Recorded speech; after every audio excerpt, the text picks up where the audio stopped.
There's a nation where every day begins and ends with a cup of tea, so much so that it tops the world in tea drinking.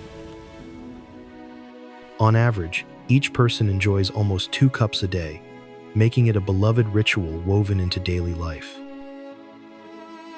From steaming morning brews to elegant afternoon teas served on fine china, the drink is a national passion. That country is England. It's a part of daily life and an essential element of English culture. England is a land where history breathes through ancient castles and rolling green hills. Here, cathedrals rise with intricate stonework, while coastal cliffs meet the restless waves of the sea. From the literary echoes of Shakespeare's birthplace to the grandeur of royal palaces, England's cultural richness feels endless.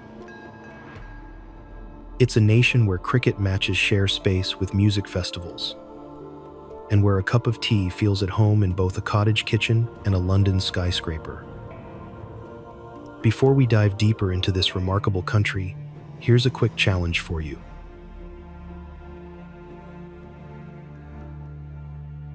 Rearrange these letters to reveal the name of one of England's most iconic cities.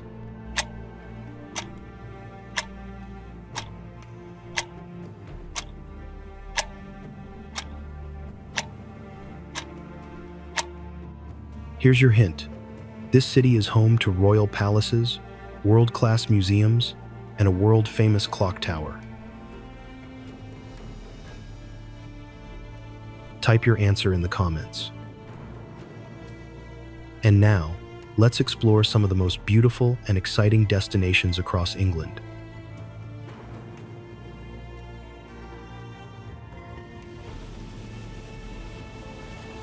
Winds that travel unbroken from the North Sea often meet stone before they meet land, pressing against cliffs that have watched centuries unfold.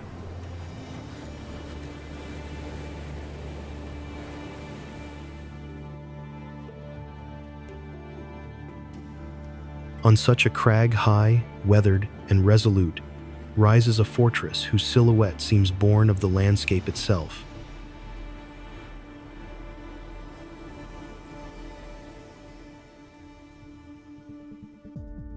Its walls have borne the weight of kings, withstood the fury of Viking fire, and echoed with the footfalls of history's long march.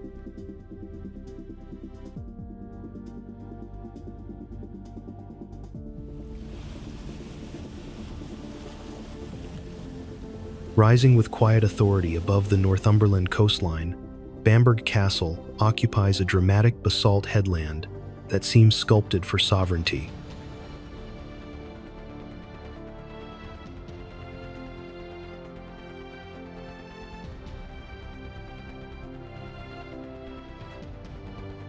The castle stands atop a 150-foot-high basalt crag, older than the Roman occupation, commanding sweeping views over the North Sea.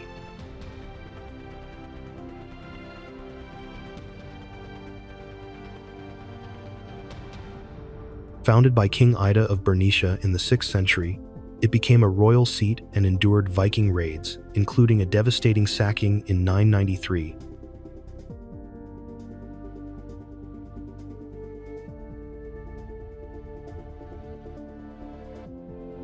Never fully abandoned, the fortress passed through noble hands and was incorporated into charitable foundations before falling into disrepair.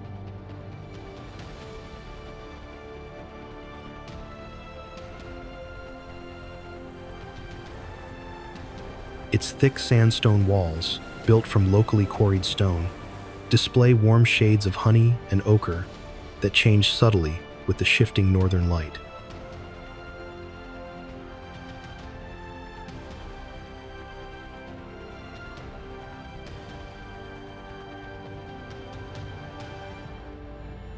Massive rectangular towers rise at intervals along the curtain wall, their solid profiles shaped more for strength than ornamentation.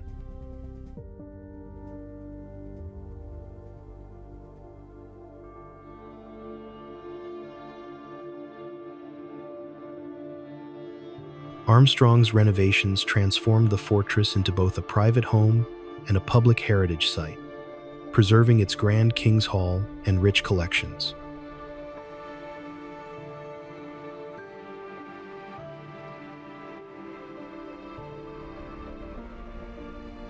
From its ramparts, one gazes across dunes, relentless waves, and sea mist elements that lend the castle an ethereal and timeless presence.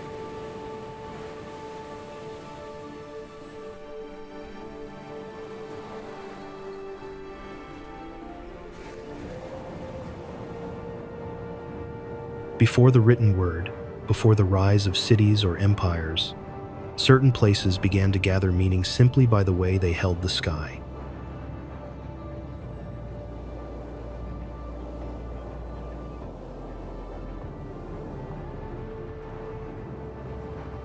Amid the rolling chalk hills of Wiltshire, one such site emerged, its great stones arranged not at random, but with intent, effort, and awe.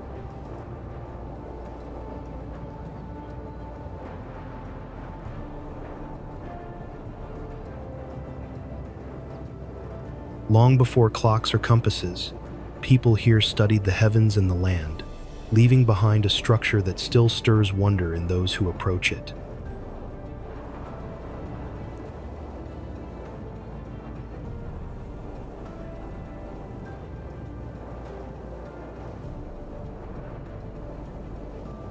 Rising from the undulating Wiltshire chalklands, the stones of Stonehenge command an ancient magnetism that transcends epochs.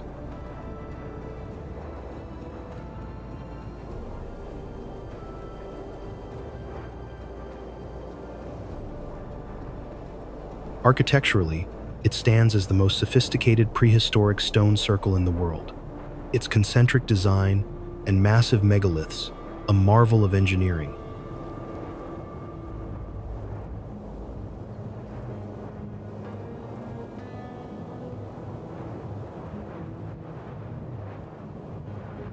The stones themselves, sarsens and bluestones, were transported from staggering distances, some traveling over 150 miles, underscoring prehistoric ambition.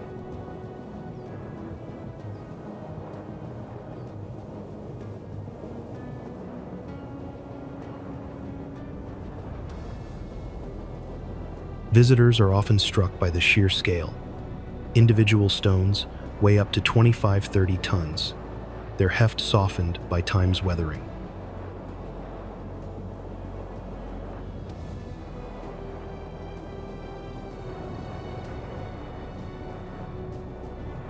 The towering sarsen trilithons, two vertical stones capped by a third, create powerful silhouettes that shift in mood with the angle of light.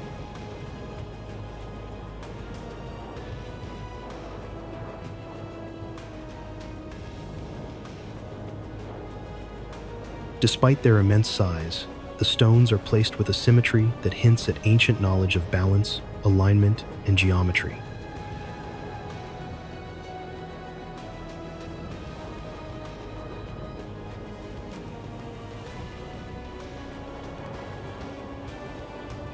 Despite modern preservation needs, the atmosphere remains reverent.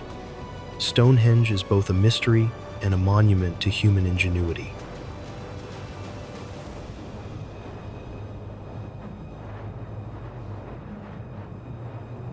Its global significance is reflected in its UNESCO World Heritage status, recognized for its cultural and architectural mastery.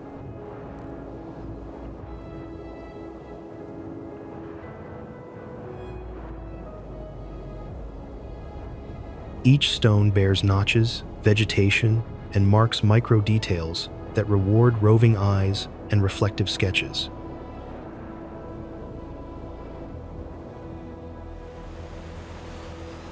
Some coastlines whisper their charm, while others declare it boldly in the sweep of sand, the crash of waves, and the pulse of salt-tinged air.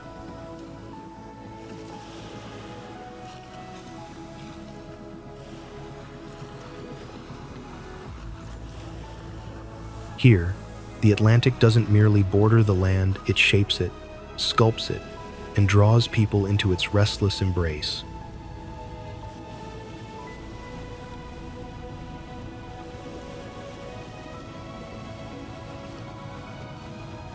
Over time, tides of tradition and transformation have washed over the cliffs, blending old-world fishing routes with a modern coastal spirit.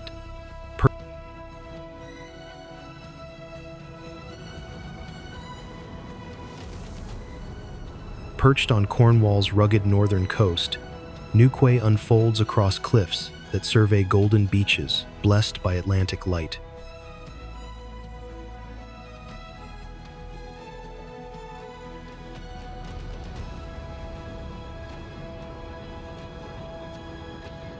Once a humble fishing village, Newquay has evolved into a vibrant seaside resort, its history etched into every wave and stone.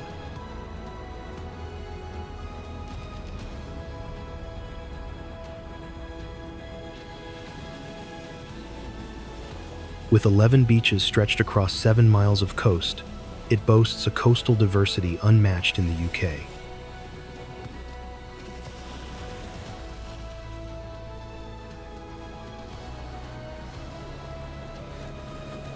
Fistral Beach, crowned as Britain's premier surf destination, waves with energy, heritage, and the thrum of surfboards carving crests.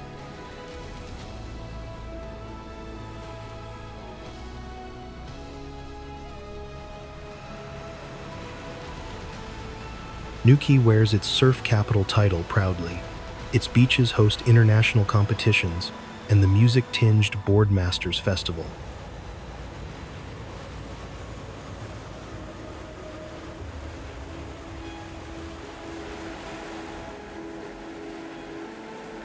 Every curve of the shoreline seems shaped for drama, with crags and bluffs that jut confidently into the sea's open reach.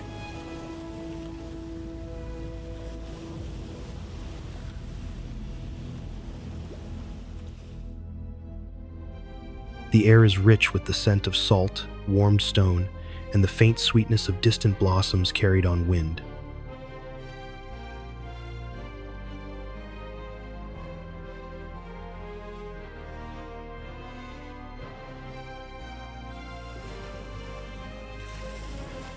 The rhythms of tide and breeze give the entire coast a kind of living architecture, shifting, shimmering, yet enduring.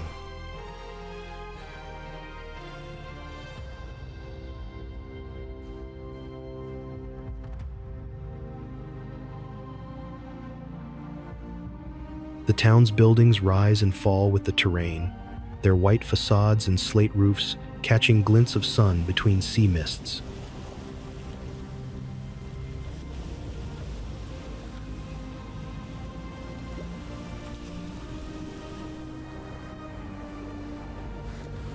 The vivid blue of the Atlantic and the gentle curve of golden sand make the coastline endlessly photogenic and soul-soothing.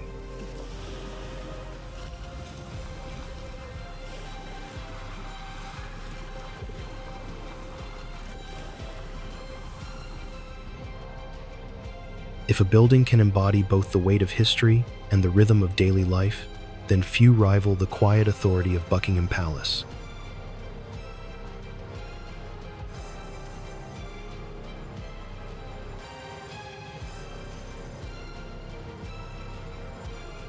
Set amid the ceremonial heart of London, it speaks not only through architecture, but through the enduring traditions it sustains.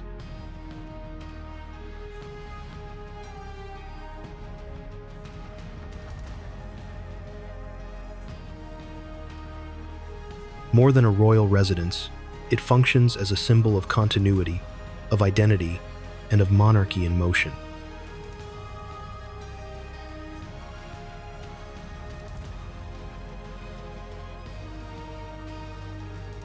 Its facade, known around the world, masks a place where diplomacy, duty, and heritage are folded into every corridor.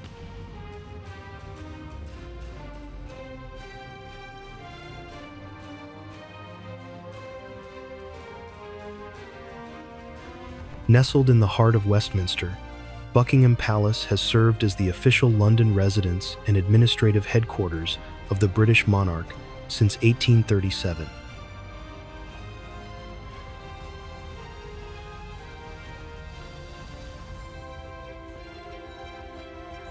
The exterior exudes classical restraint, with Portland stone gleaming softly under shifting London skies.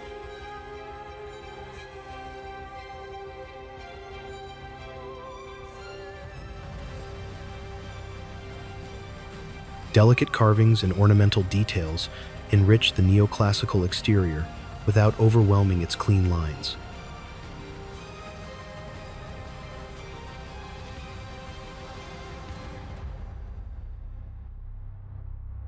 The palace is where public spectacle meets private ritual, where the changing of the guard unfolds with pageantry and pride.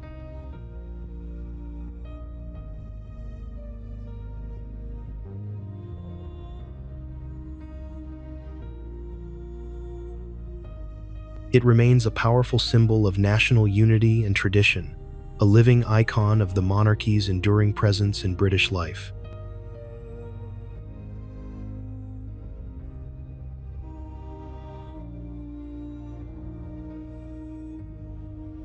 As guests pass through, they move through centuries, through layers of architecture, politics, and family stories.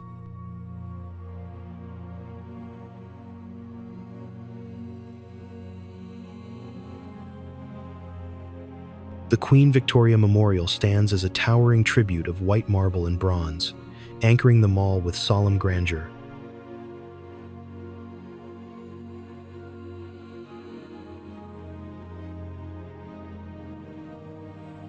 At its heart, Queen Victoria sits enthroned, her gaze steady and imperial, embodying an era of expansion, confidence, and reform.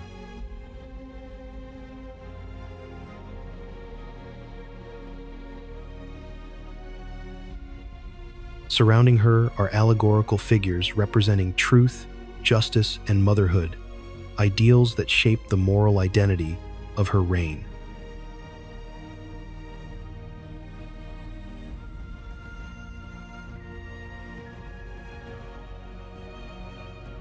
Above, the gilded winged Victory gleams against the London sky, her outstretched arms symbolizing peace born from strength.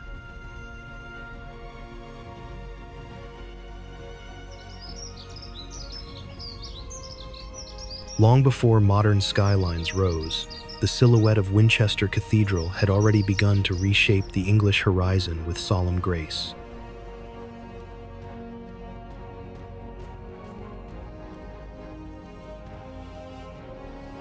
For over a millennium, the site has witnessed monastic devotion, Saxon pilgrimages, royal burials, and historic weddings.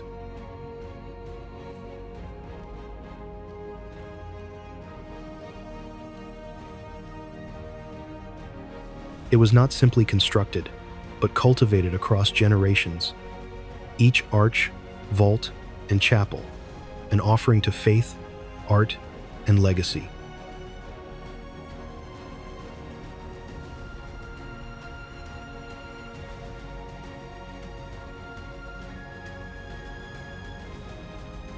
Stretching 170 meters in length, Winchester Cathedral stands as the longest medieval Gothic cathedral in the world.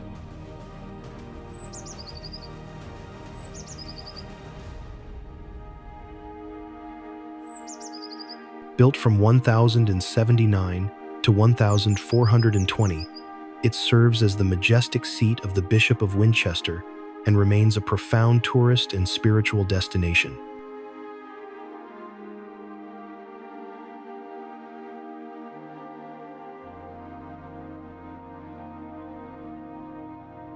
With one of Europe's greatest Gothic interiors, it showcases architectural evolution across Norman crypts, soaring arches, and Renaissance chantry chapels.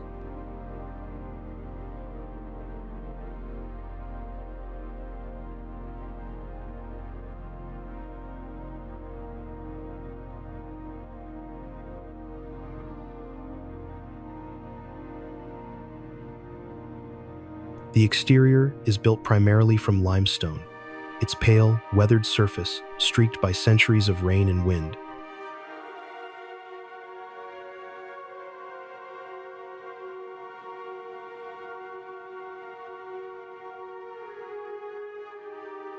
Daylight enters through large, clear, and stained glass windows, casting soft, natural illumination over the pale stone walls and flagstone floors.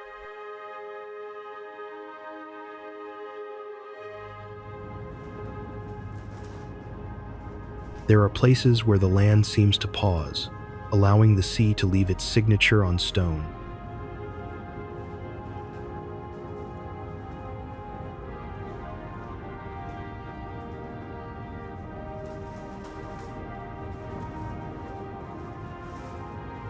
Along Dorset's coast, one such moment has been captured in limestone, an arch not built, but revealed by the patient force of waves.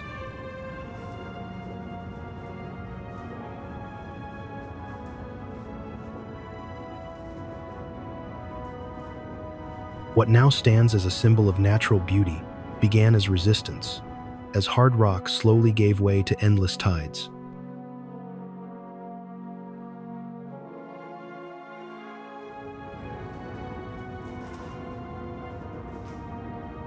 Without ornament or inscription, it rises from the shoreline with a quiet grandeur that speaks of both fragility and endurance.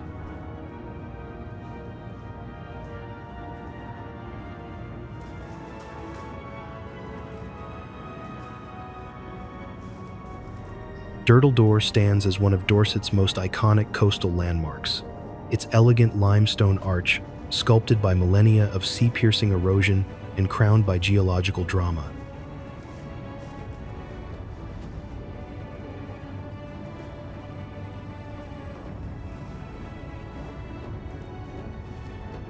Framed by chalk cliffs and crystalline waters, the arch remains a beloved symbol of the Jurassic Coast World Heritage Site, drawing photographers and travelers alike.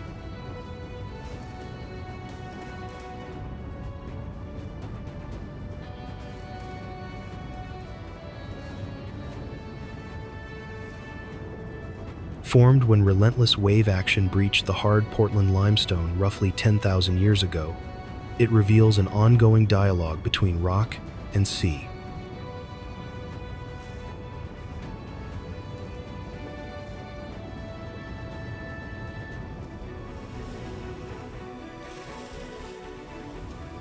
As the tide recedes, visitors glimpse rocky stacks beyond the arch, silent markers of shorelines now lost to time and erosion.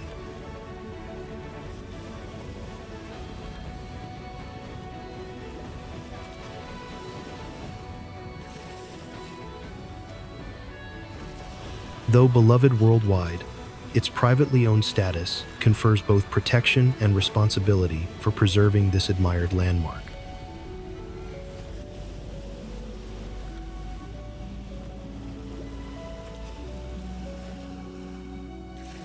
Its fame rests not just on form, but on the way its curves and colors stir awe, especially at dawn when sunrise lights the waves.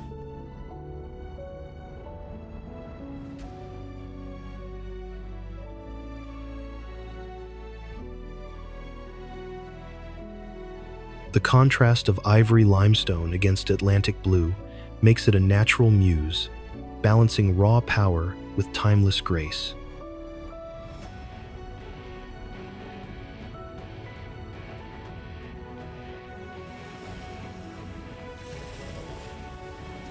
If you've been to Durdle Door, leave a 1 in the comments. If not yet, drop a 2 and let it climb your travel list.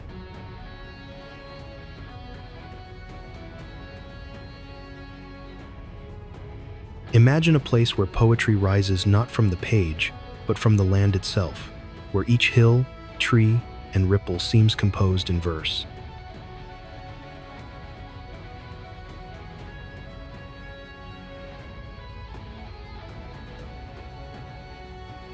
Tucked into the heart of the Lake District, Grasmere offers more than scenic beauty. It invites quiet reflection, shaped by centuries of human and natural harmony.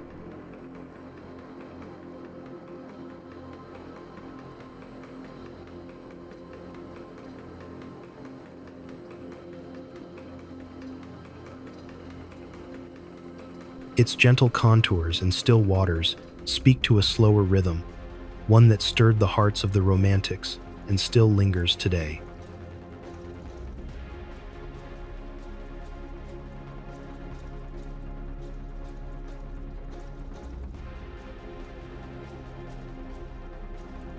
Nestled amid the Lake District's misty fells, Grasmere exudes the lyrical charm that inspired the Romantic poet William Wordsworth.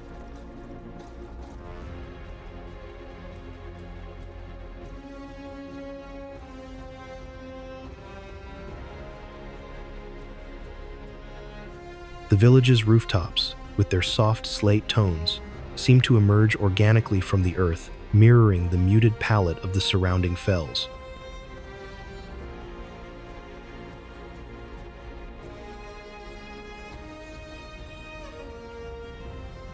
Cottages lean gently toward narrow lanes, their whitewashed exteriors catching light in a way that softens even the grayest sky.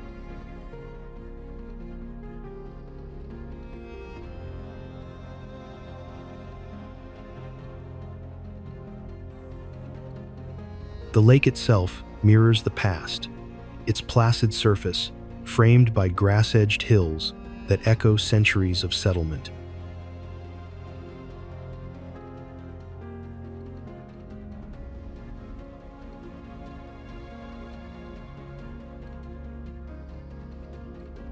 The village name itself, Grasmere, or Grass Lake, traces to Norse origins, tying language to landscape.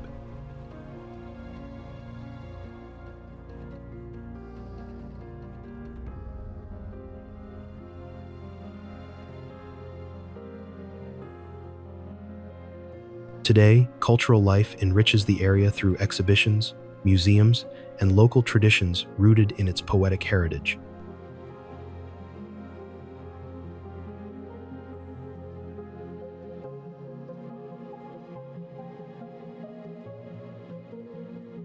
The arts-rich lakeside blends tradition with modern storytelling, offering reflective peace and inspiration alike.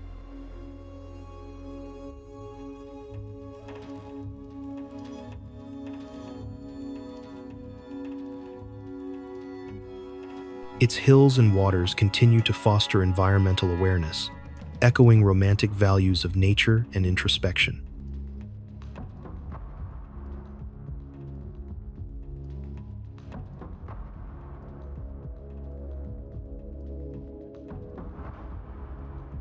Grasmere's scale remains intimate, built more for walking than spectacle, where each bend in the path reveals a new, yet familiar view.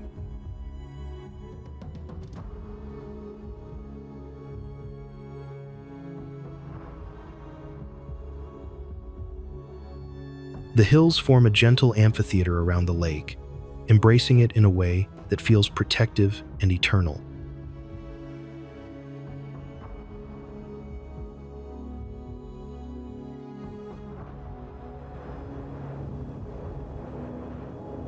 Alnwick Castle, one of England's largest inhabited medieval fortresses, towers above lush Northumbrian meadows, a living emblem of nearly a millennium of aristocratic legacy.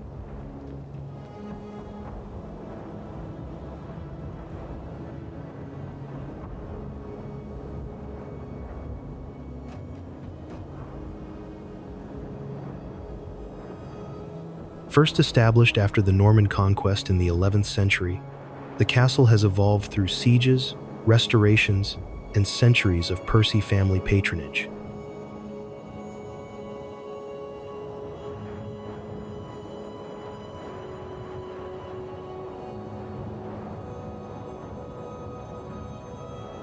The banner year of its popularity includes annual appearances in the Harry Potter films and Downton Abbey, enchanting visitors with cinematic nostalgia.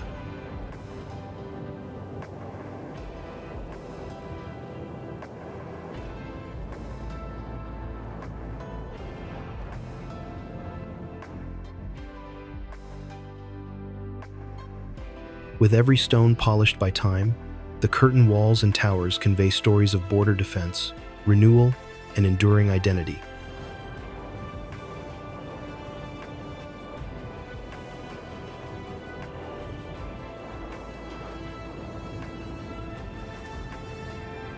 Above the restless English Channel, where chalk cliffs plunge sharply into the sea, a silent sentinel stands watch over the waves.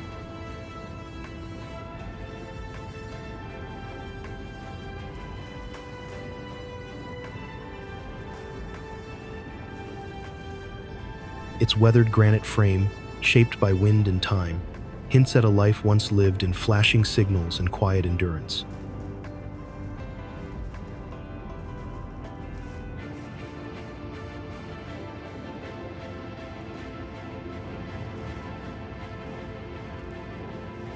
Not far from the edge of Beachy Head, it emerges not merely as a structure, but as a symbol of warning, solitude, and survival.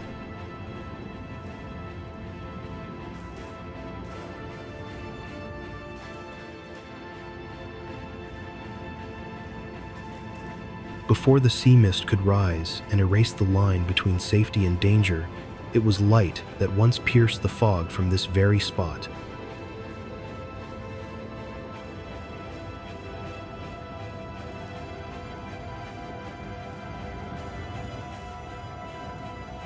Perched atop the chalk cliffs of Beachy Head, Tout rises in stately isolation, a granite beacon of maritime vigilance and atmospheric romance.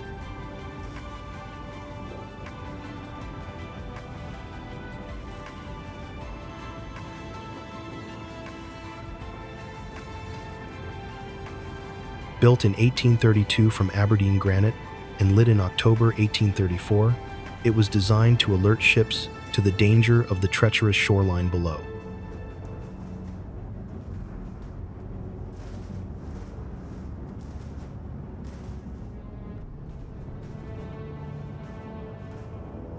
Its cliff-top positioning gave dramatic coastal views, but proved impractical during sea mist, prompting its decommissioning in 1902.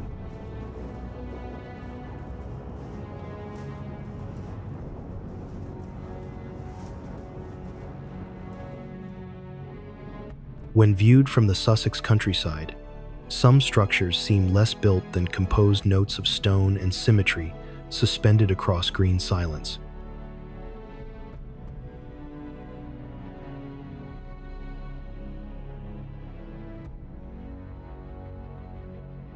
Above the meandering river Ouse, one such composition rises in rhythmic arches, its form both utilitarian and poetic.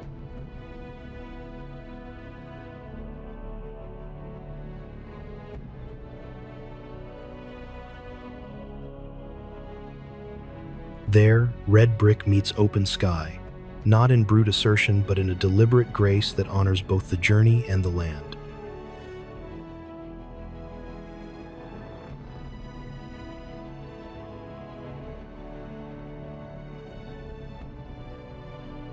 Long before high-speed rail became commonplace, Victorian visionaries dared to span valleys not only with steel but with beauty.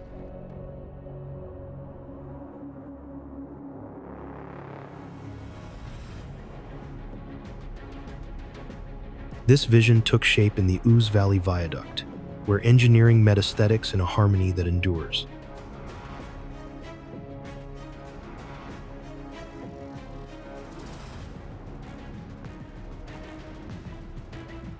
Spanning the River Ouse in Sussex, the Ouse Valley Viaduct arches in red-bricked elegance, a soaring tribute to Victorian ambition.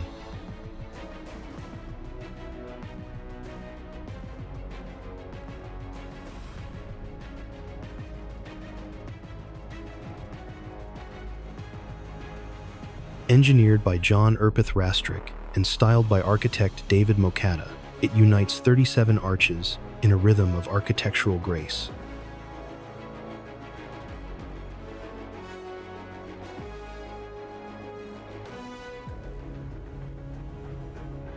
Built between 1839 and 1841 for the London-Brighton Railway, this structure blends function with refined decorative artistry.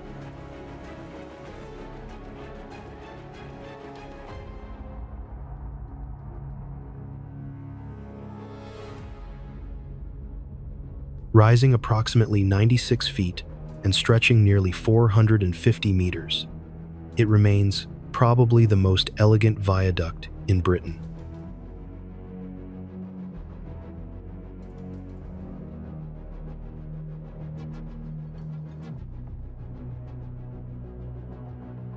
Graceful jack arches and ornate towers punctuate each pier, transforming infrastructure into sculptural artistry.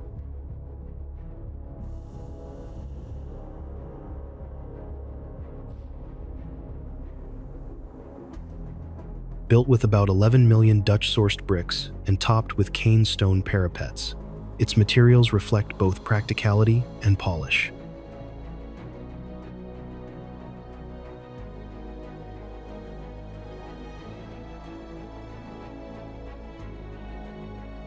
Since opening in July 1841, it has carried the pulse of rail transport across centuries, linking communities to modernity.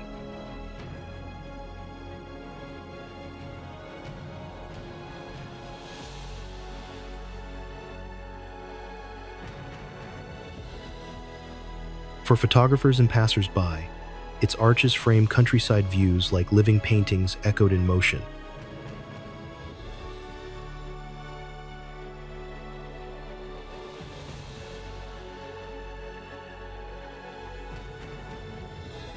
The viaduct marries Gothic revival sensibility with engineering precision, showcasing 19th century ideals of both form and functionality.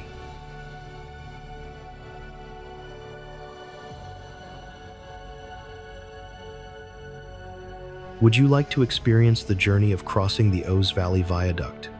We would love to hear your thoughts and impressions.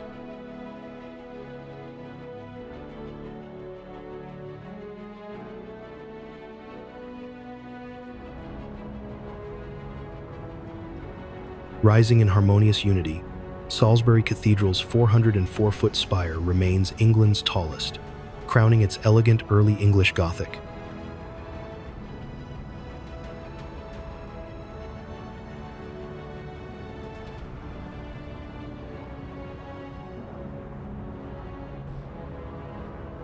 The cathedral's seamless architecture, uncommon in medieval cathedrals, is a testament to visionary design and unified purpose.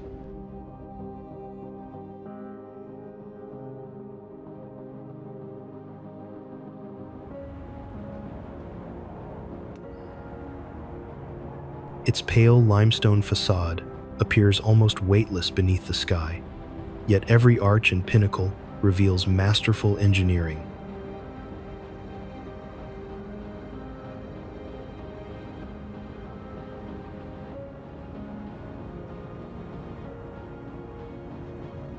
The spire soars with grace rather than force, its slender taper drawing the eye upward in a gesture of quiet aspiration.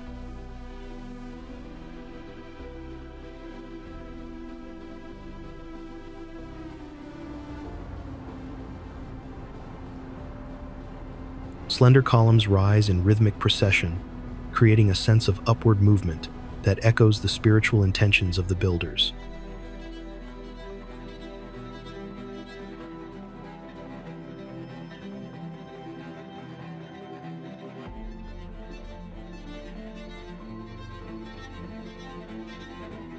The interplay of vertical lines and subtle ornamentation creates a facade that feels both austere and intricate.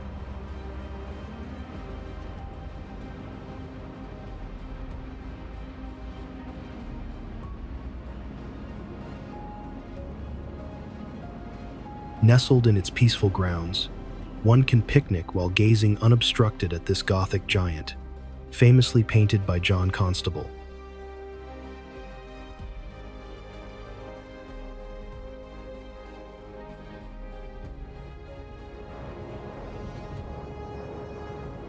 Beneath the soft sweep of Cornish hills, where the land dips gently toward the sea, a harbor rests in quiet persistence.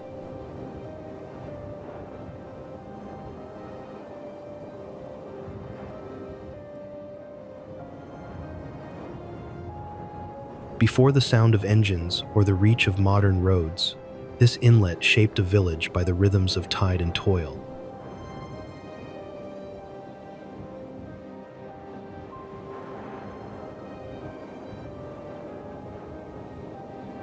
Here, the salt air speaks not of leisure alone, but of centuries of cast nets, weathered hands, and early morning launches.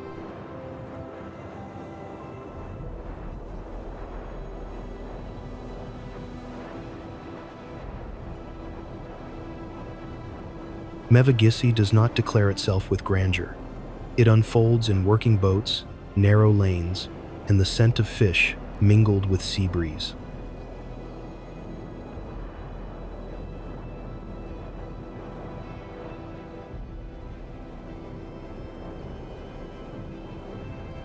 The village seems to grow from the rock itself, its harbor curving like an embrace around generations of coastal life.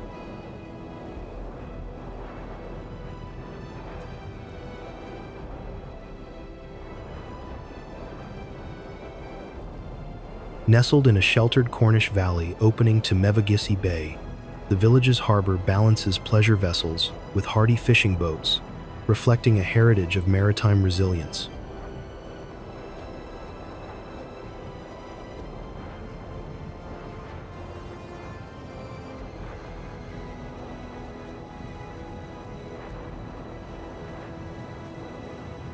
The harbor, built atop a medieval quay and formally authorized in 1774, grew through the addition of an outer basin in 1888.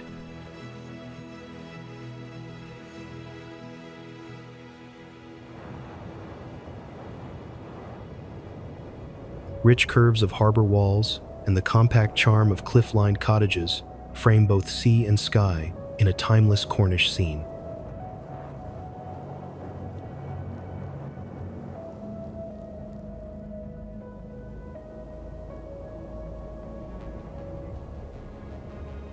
Mevagissey Harbour Trust uniquely owns its seabed, an independence rare among ports, grounding industry in both geography and governance.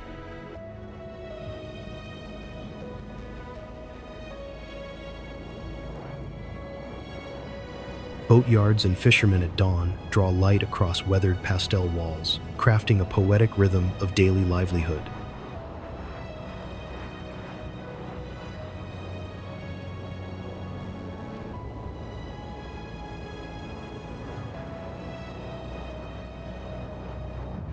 In quieter seasons, the harbor softens to mist-tinted tranquility, where sounds of gulls and gullies meet salt-pressed air.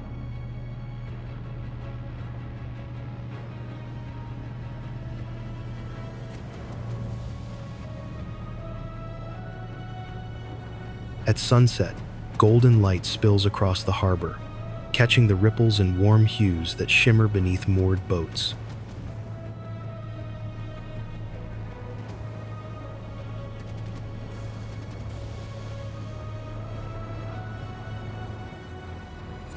Where cobbled streets climb and ancient stones endure, a city rises that has borne witness to empires, faith, and festivity alike.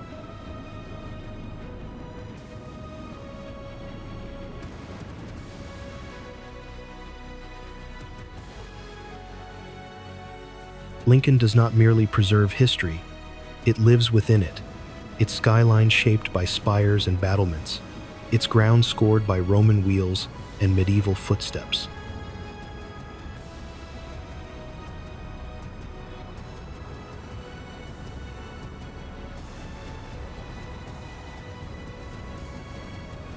This is a place where the past is not sealed in glass, but etched into arches, gates, and hilltop silhouettes that still command the landscape.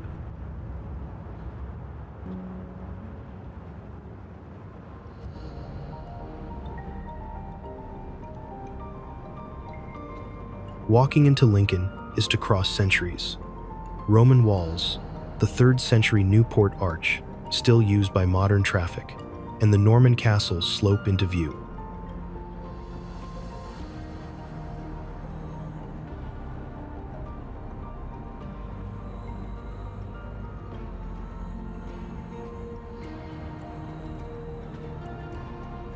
Once rivaling London, Lindum Colonia evolved through Iron Age, Roman, Anglo-Saxon, Viking, and medieval eras, each layer visible in its winding streets.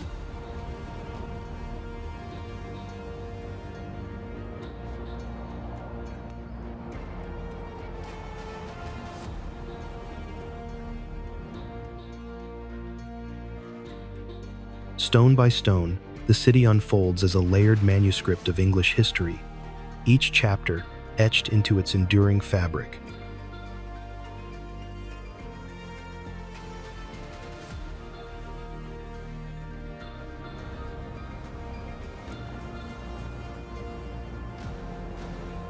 Its skyline, crowned with towers and ancient silhouettes, shifts with the light golden at dusk, mist veiled by morning.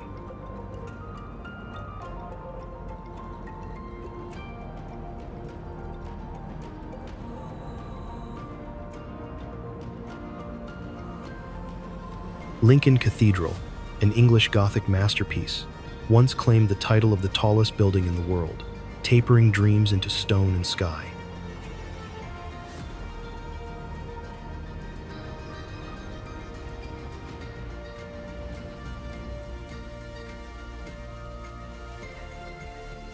Its west front, a fusion of Norman solidity and Gothic grace, rises in grandeur with intricately carved arcades and towers that seem to whisper of devotion and ambition.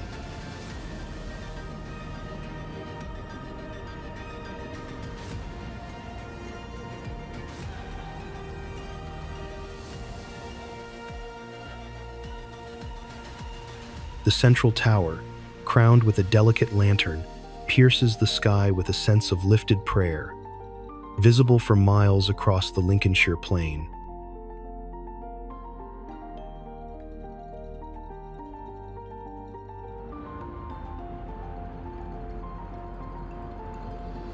Delicate flying buttresses brace its flanks, marrying strength with elegance as they channel weight into sweeping stone arms.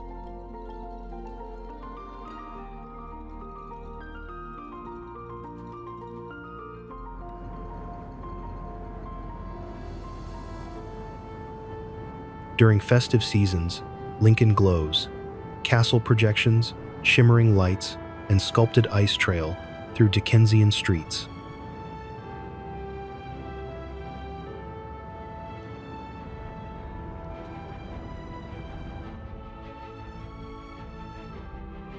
In winter, Lincoln settles beneath a hush of frost, its rooftops laced in white like pages dusted with snow.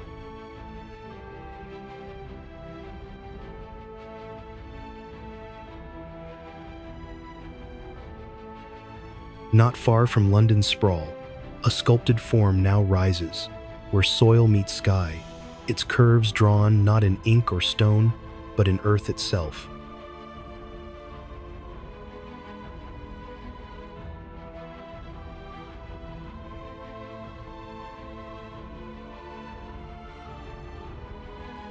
Rising from the edge of Epping Forest, a sweeping land art formation of concentric seed-shaped mounds emerges crafted from local soil, chalk, and flint, visible from the M11.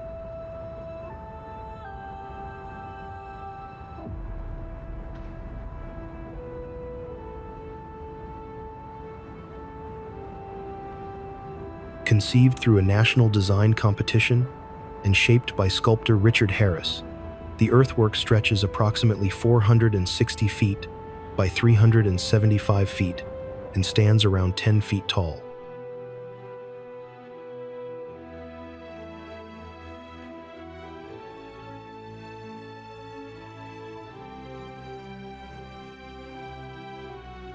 Its gentle contours echo the natural rhythm of the surrounding landscape, forming a sculptural presence that feels both ancient and newly born.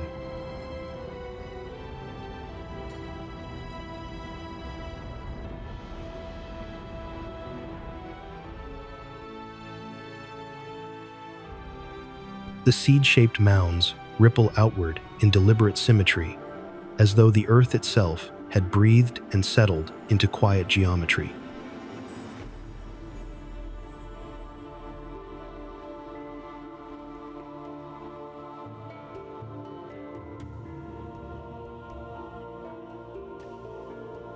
The soil for the sculpture comes entirely from the site itself, creating an artwork that truly emerges from the land it inhabits.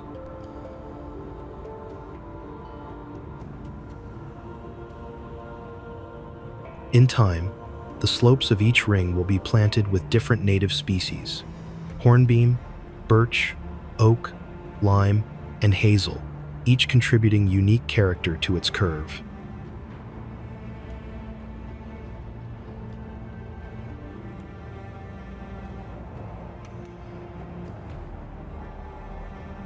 As trees grow and later are coppiced in cycles, the earthwork will fade from view and re-emerge on renewal, an artistic gesture in temporality.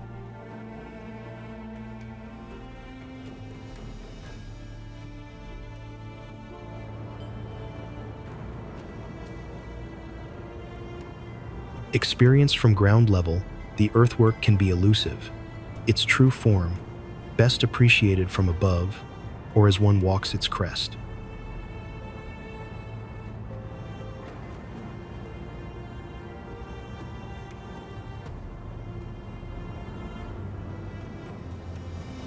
There are places where engineering transcends function, where iron and stone are not merely joined but composed, balanced in form, tension, and vision.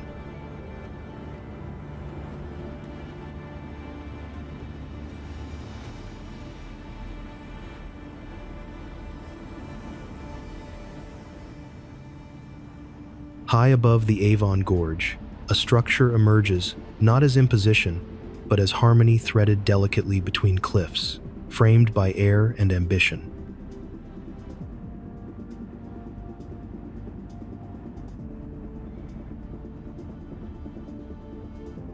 It is here that Victorian ingenuity found its clearest expression, in a bridge that does not simply span distance, but embodies the daring spirit of its age.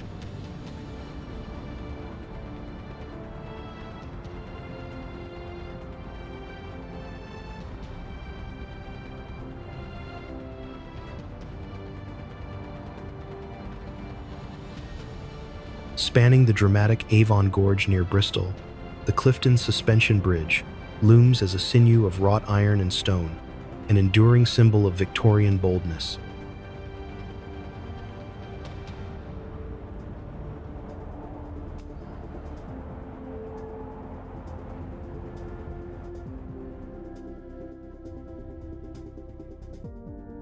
Its origins trace back to 1754, when merchant William Vick bequeathed funds for a bridge of public utility, a vision that would only later find form.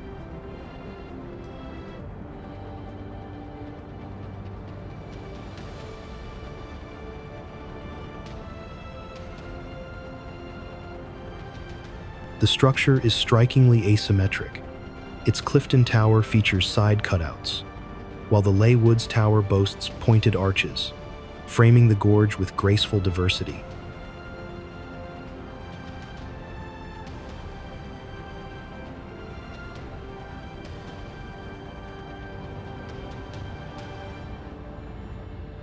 Vertical wrought iron rods suspend the deck from 3 independent eye-bar chains, anchored with precision and craftsmanship across each span.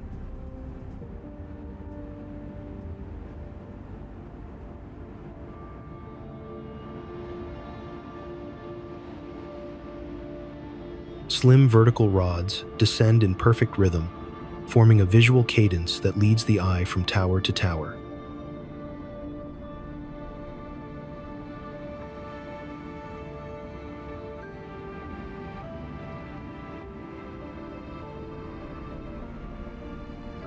Built using repurposed chains from Brunel's Hungerford Bridge in London, the bridge is both an engineering marvel and a symbol of ingenuity and conservation.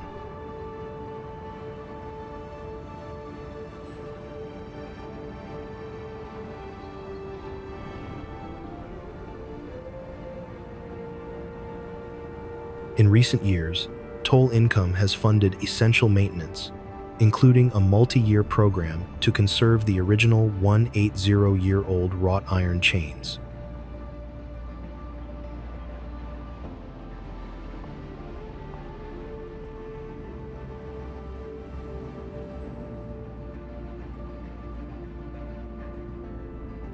The chains are being repainted and protected from corrosion, and sustainable lighting systems are being installed to ensure its preservation for future generations.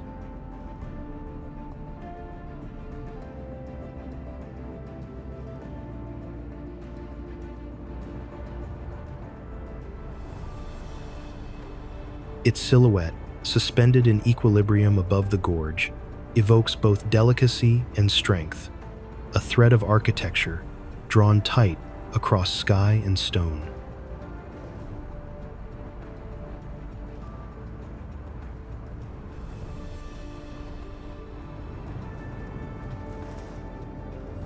What draws generations of artists, dreamers, and wanderers to a small Cornish town cradled between rugged cliffs and the restless Atlantic?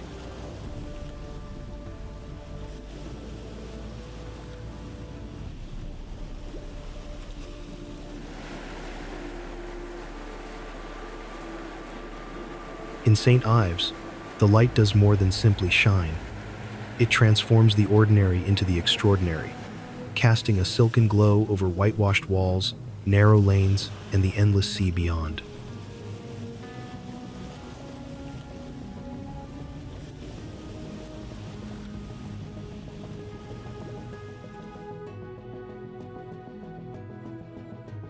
This is a place where art breathes through the salt air, where the landscape itself seems to paint and sculpt those who pause long enough to look.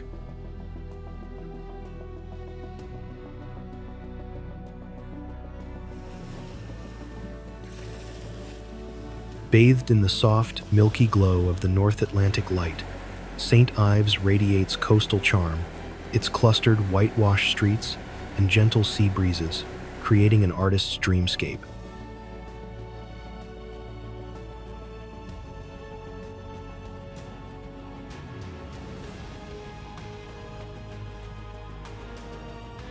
Originally a working fishing village built on pilchards and tin, it evolved into a beacon for creativity after the Great Western Railway's arrival.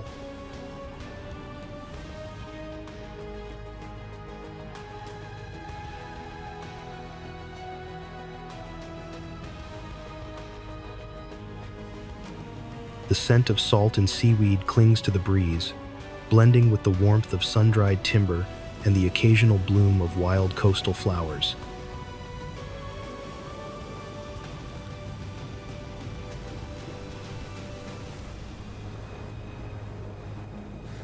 Beyond the town, the headlands unfurl in rugged curves, their cliffs softened by gorse and bracken, tumbling toward a ceaseless, wind-chased horizon.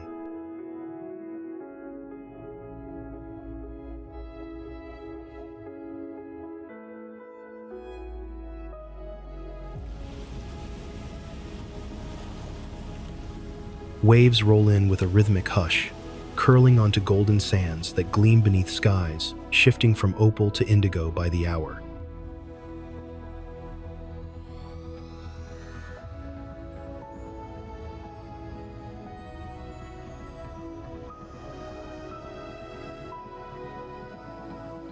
Fishing boats bob gently in the harbor, their chipped paint and tangled nets telling quiet stories of labor and legacy.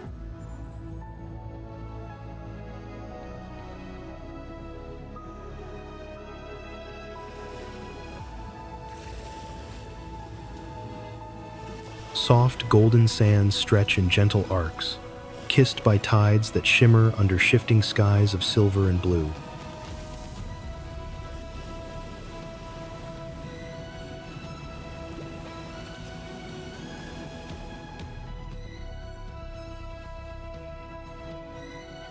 The coastline unfurls in rugged, painterly curves, where cliffs of weathered granite rise abruptly from the sea, their edges softened by wind and time.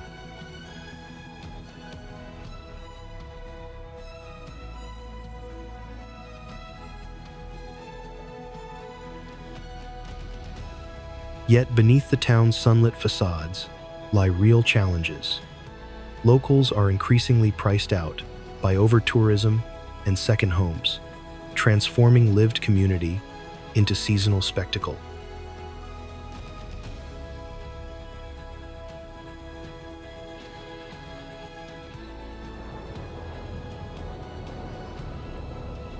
Long before modern maps drew tidy lines across the Somerset countryside, one green hill had already carved its place into the imagination of Britain.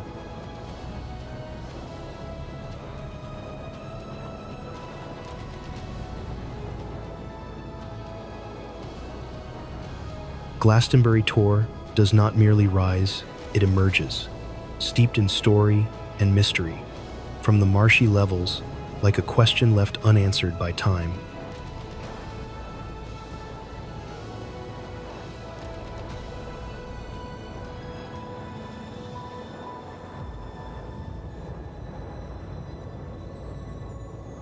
Legends swirl like the morning mist around its summit, while its solitary tower keeps silent watch over centuries of seekers, pilgrims, and dreamers.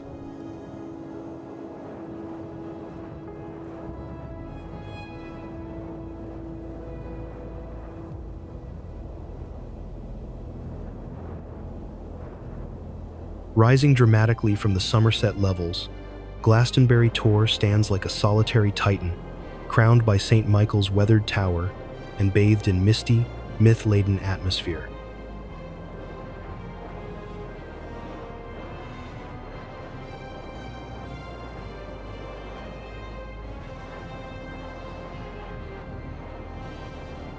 Geologically, it owes its shape to early Jurassic rocks, with an iron-rich spring, Chalice Well, reinforcing its peak and lending it a natural resilience.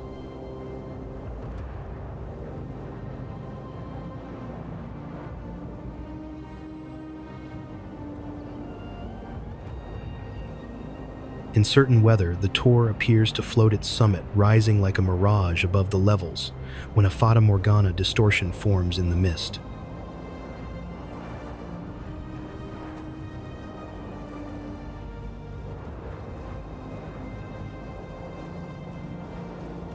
The hill's contours roll in soft, spiraling layers, as if the land itself were shaped by wind and worship rather than time and stone.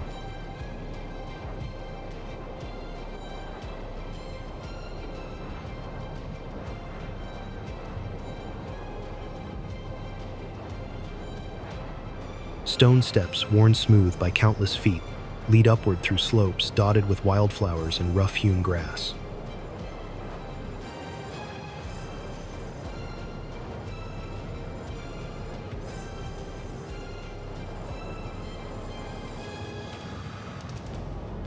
From afar, the Tor cuts a distinct silhouette against the sky, a quiet monolith that seems both ancient and eternal.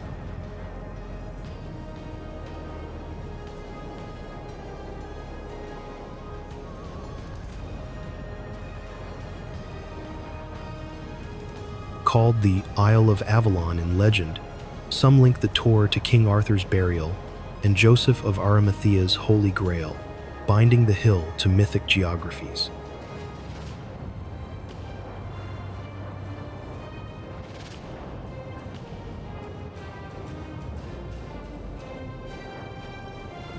Ascending its green terraces, visitors retrace footsteps laid by medieval pilgrims and early worshippers, their stone paths echoing with devotion.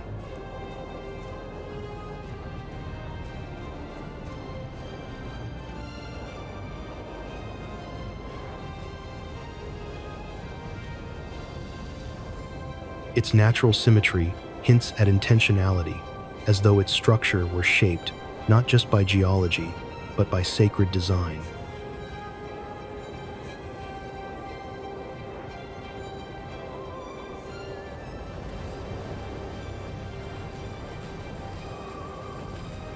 At sunrise, the first light spills over the Somerset levels, casting a golden hush across the Tor's flanks and awakening the contours with gentle fire.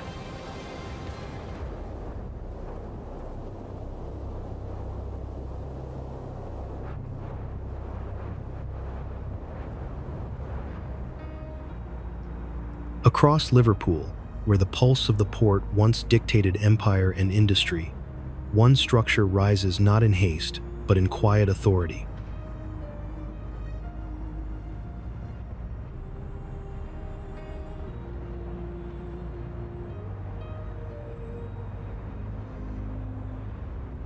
More than just a place of worship, Liverpool Cathedral has become a symbol of endurance, creativity, and community.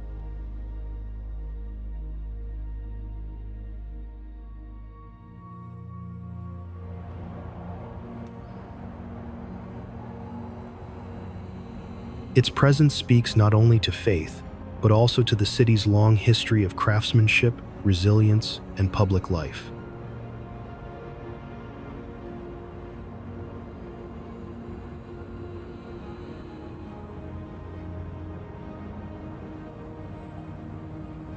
Before stepping inside, one already senses that this is a space shaped by both tradition and vision.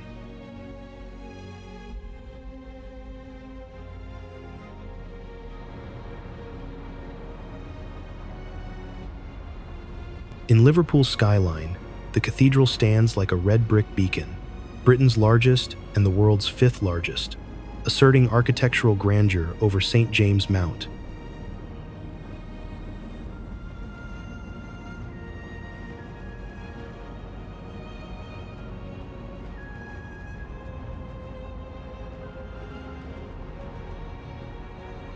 Designed by Sir Giles Gilbert Scott and completed over decades, the cathedral combines bold Gothic revival massing with sculptural subtlety, a rare testament to deeply rooted craftsmanship.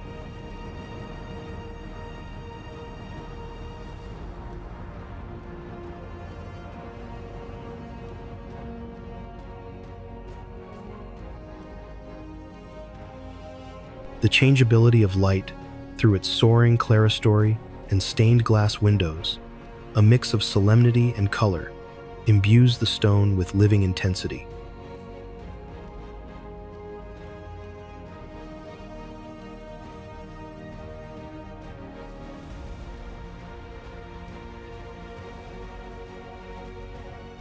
Its monumental scale commands attention, yet the detailing invites closer reflection, from carved tracery to the rhythm of stone ribs above.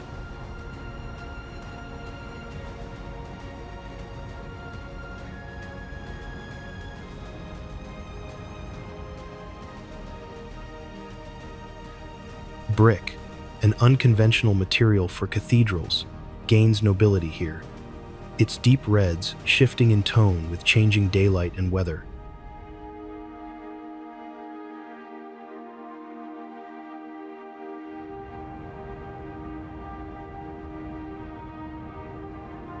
As a living space, the cathedral balances faith, art, and public life, offering exhibitions, concerts, and community events in its sacred volume.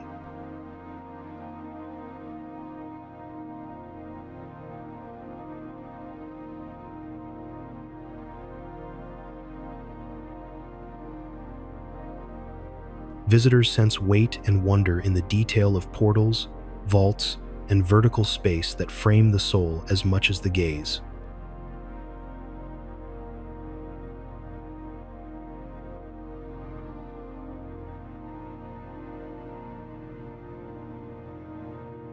It is a place where architecture meets artistry in form, function, and quiet, resonant contemplation.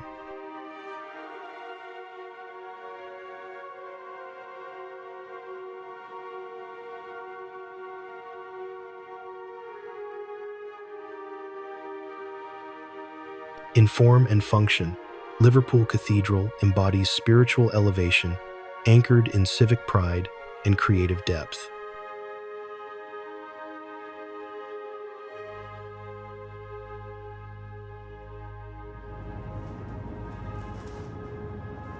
Before the roads straighten into highways and the coastlines fill with crowds, there are places where the pace of life still follows the curve of the tide.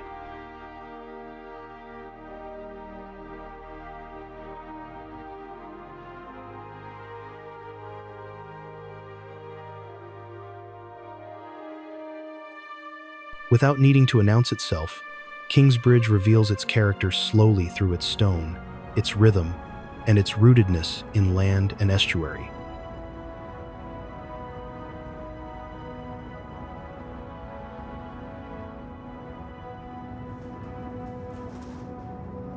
Tucked at the head of the Salcombe estuary, Kingsbridge blends countryside charm with coastal beauty, framed by rolling hills and water-swept serenity.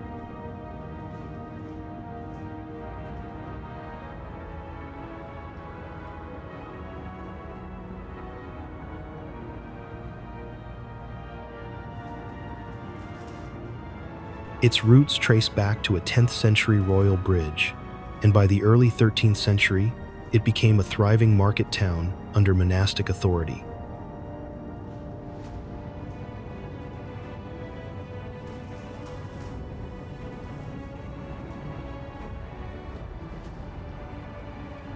The town grew around robust trade wool, cider, slate, and shipbuilding before evolving into a scenic haven for both locals and visitors.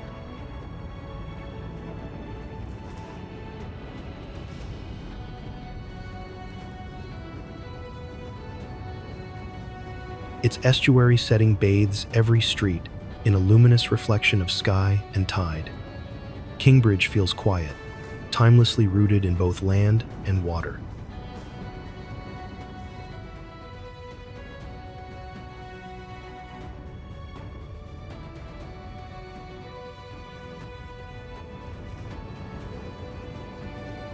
Start Point Lighthouse stands sentinel at the edge of a narrow, windswept promontory where the land narrows into dramatic cliffs above the English Channel.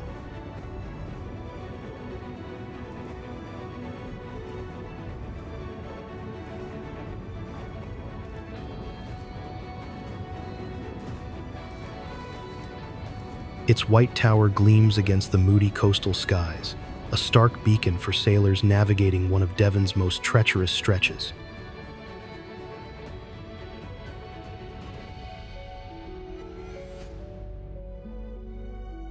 Some places are not only architectural landmarks, but living records of centuries of belief, power, and ceremony.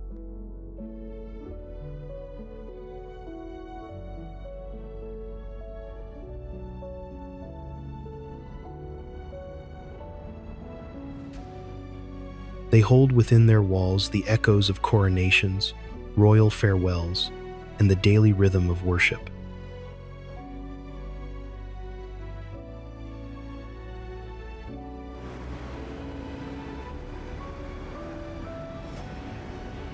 Westminster Abbey is one of these rare places where the spiritual and the sovereign have long shared the same space.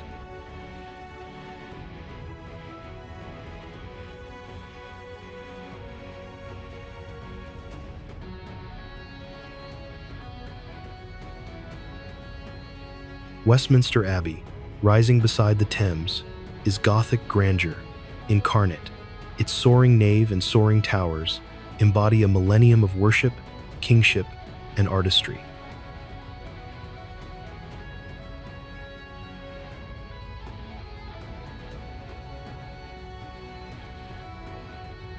As England's coronation church since 1066, it is the realm's royal pulpit crowning monarchs and marking national rights in sacred stone.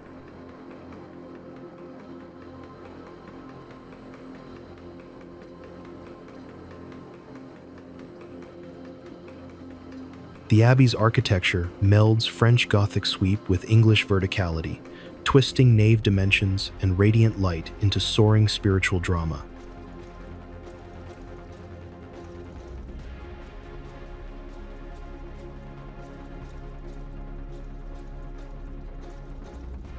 The Abbey walks a line between house of worship and monument mausoleum, a dual identity both solemn and museum-like.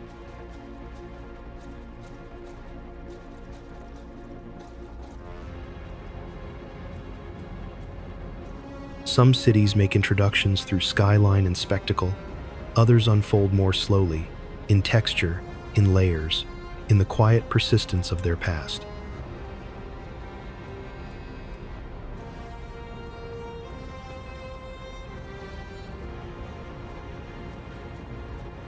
Where Roman stones meet digital screens, and poetry hides in brickwork and bus routes, a deeper story begins to emerge.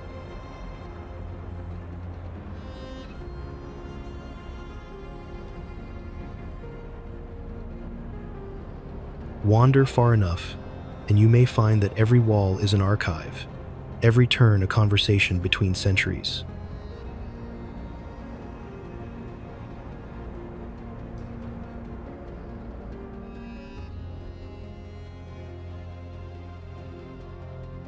London stretches across 2 millennia, a city shaped by Romans, merchants, poets, and pioneers, whose presence lingers in its layered streets and silken fog.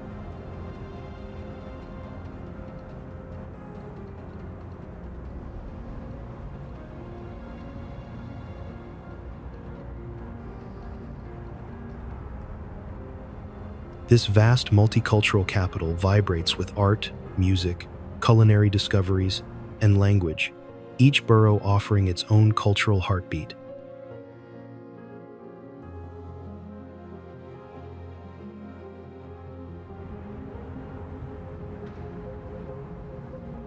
London's scale enfolds the world. It is both intimate in its hidden alleys and grand in its skyline, where history and future intertwine.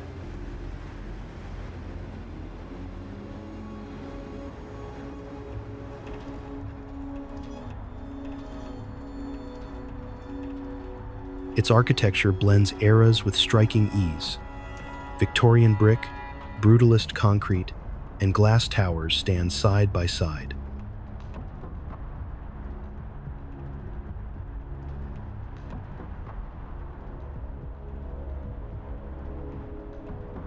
South Bank to skyscraper, theater stage to gritty street mural, every corner pulses with narrative, waiting for a curious eye.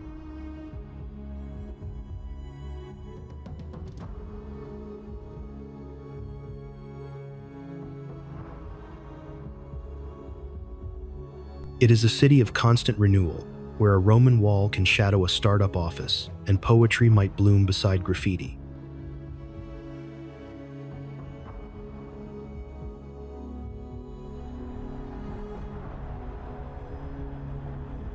In London, every stone, bridge, and skyline silhouette holds a story of empire, art, upheaval, and rebirth.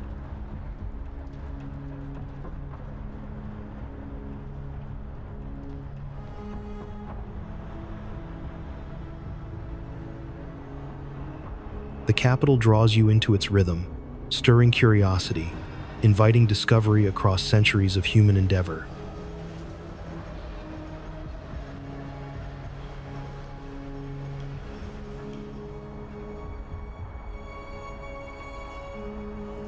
From quiet mews to sweeping boulevards, the city's forms follow both legacy and experiment, improvising through space and time.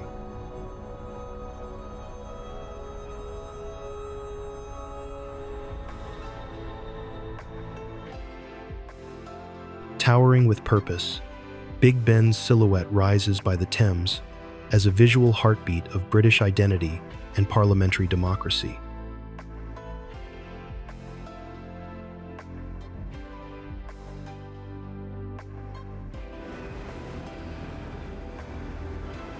Though popularly known by its nickname, Big Ben refers strictly to the Great Bell, an emblem of time, governance, and tradition.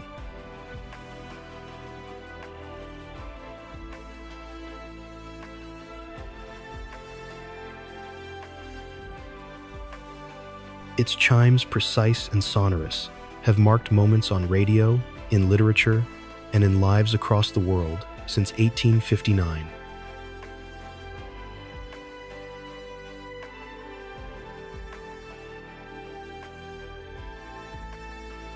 Weighing more than 13 tons, the bell keeps time via a delicate pendulum regulated by old pennies, preserving tradition amidst motion.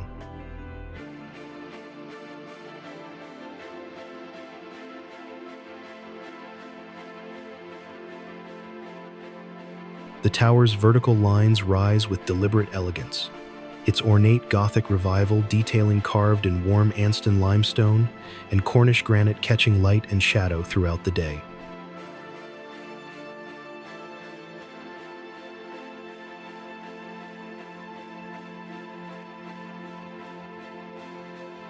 Each facade is a study in symmetry, where pointed arches and slender pinnacles frame the massive clock faces with architectural poise and precision.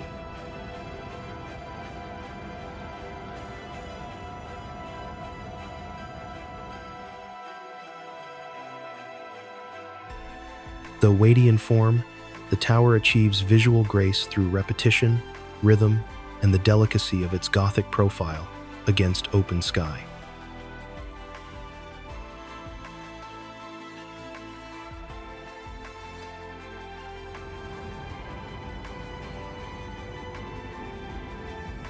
More than architecture, Big Ben resonates as rhythm and ritual marking every hour in stone, brass, and national memory.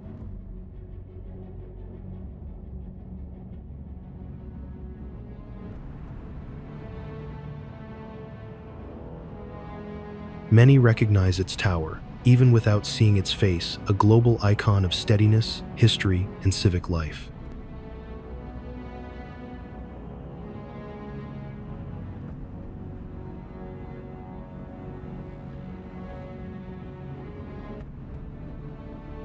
In its toll, we hear the persistence of democracy, of routine, and of the shared pulse of many lives.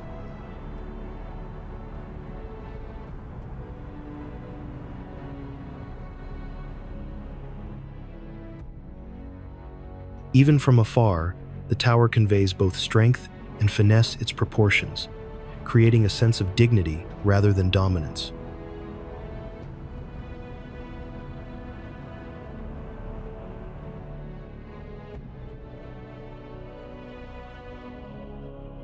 At night, Big Ben glows with a quiet majesty, its clock faces illuminated from within, casting a soft golden aura across the darkened river air.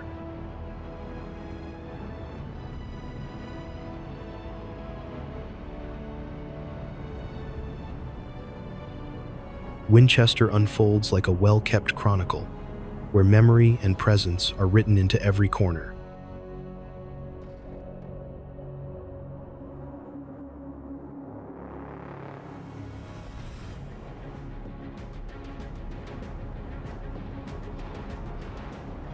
Once the capital of Wessex, Winchester breathes medieval majesty in every stone, from its Iron Age roots to ornate Georgian facades.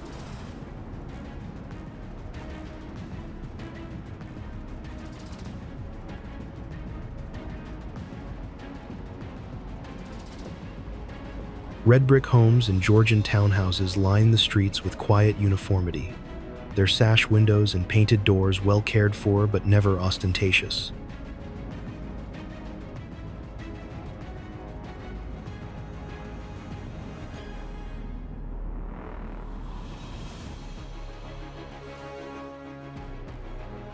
The city's layout is compact and walkable, with gentle hills offering occasional views over rooftops and tree-lined paths.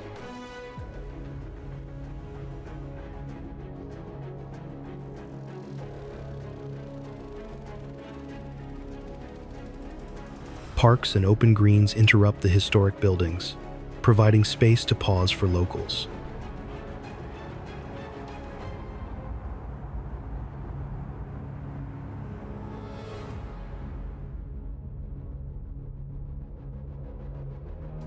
Modern additions are quietly integrated, often built from similar brick and kept at modest height to preserve the historical scale.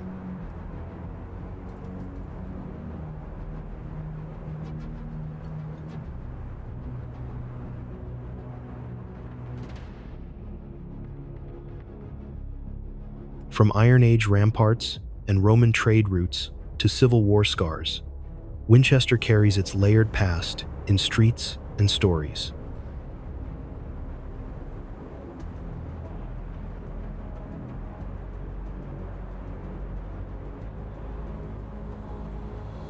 Declared one of Britain's happiest places, it balances heritage and modern vitality, where community events echo among ancient walls.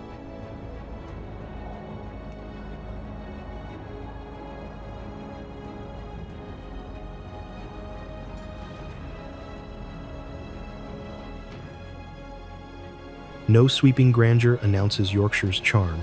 It simply unfolds with quiet certainty across hills, valleys, and time-worn towns.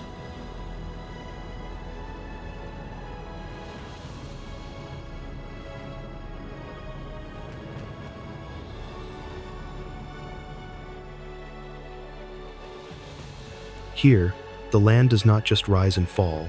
It speaks of heritage, resilience, and a pride so intrinsic it needs no proclamation.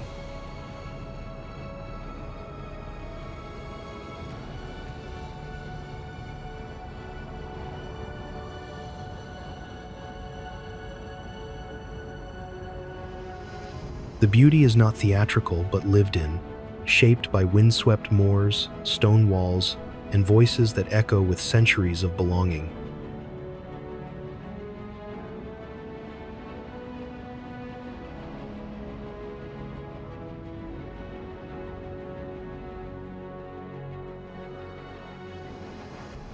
Voted Europe's leading destination 2013, Yorkshire stretches from mist-draped moors to bustling historic cities, offering a magnetism unmatched across the continent.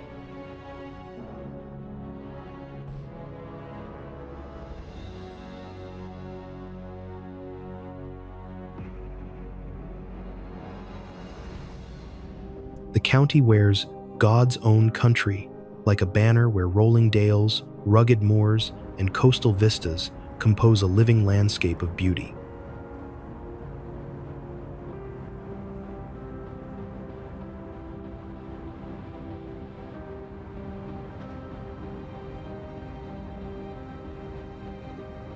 Stone cottages cling to valley edges as if grown from the earth itself, their weathered textures blending seamlessly into the landscape.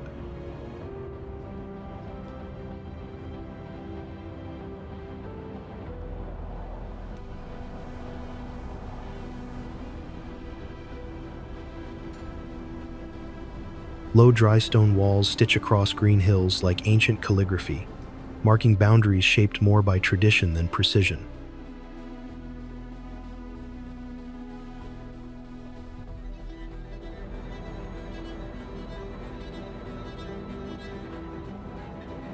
Villages often feel like a continuation of the hills, where slate roofs echo the moors and doors open to both wind and welcome.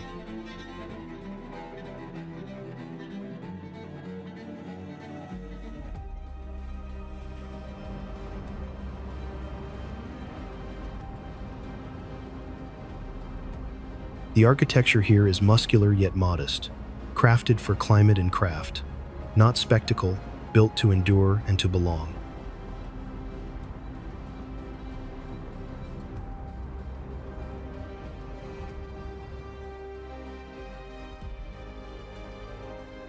Waves crash against eastern cliffs with a force that carves both coastline and character, leaving salt on the wind and story in the stone.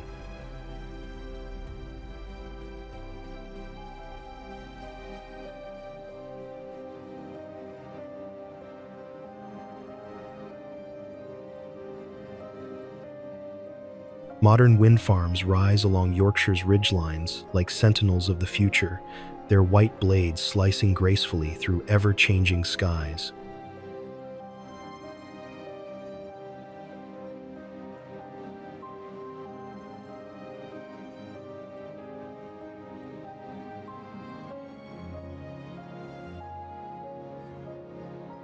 Fields in Yorkshire stretch wide and undisturbed, their patchwork of greens and golds shifting with the seasons like a living canvas.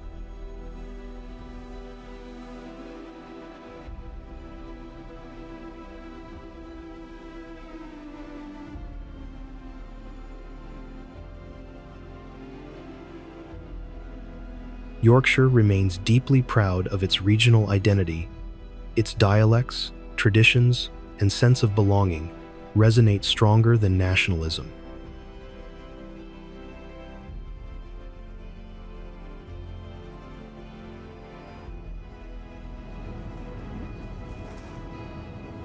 What place still hums with the soul of a working port, while painting every horizon with seaside charm?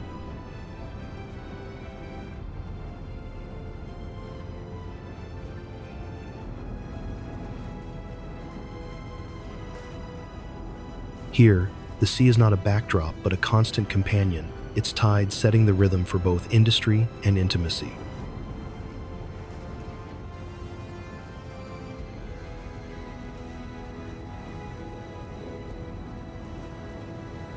Tucked into the English Riviera, Brixham is a fishing town where vibrant houses cascade into a bustling harbor alive with maritime rhythm.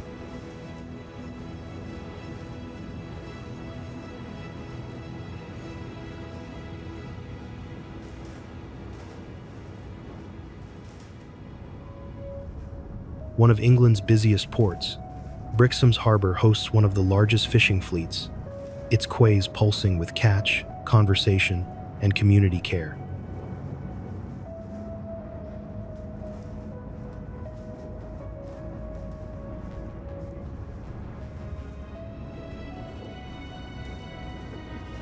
The town rises in gentle tiers from the harbor, giving each home a glimpse of the water and a breath of salt-laced air.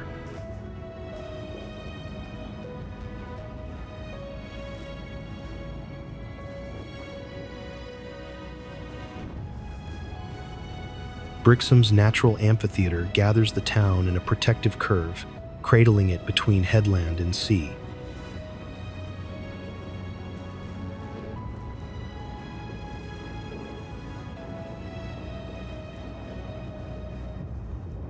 This harbor, rich in heritage and texture, is often named among the UK's top seaside destinations and remains England's highest-earning port.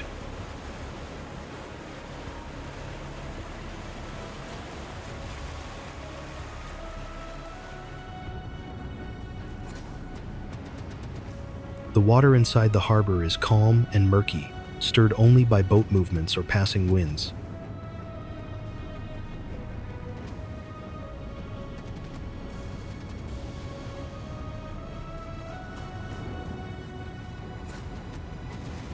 The smell of fish, fuel, and damp wood hangs in the air, strongest in the early morning and late afternoon.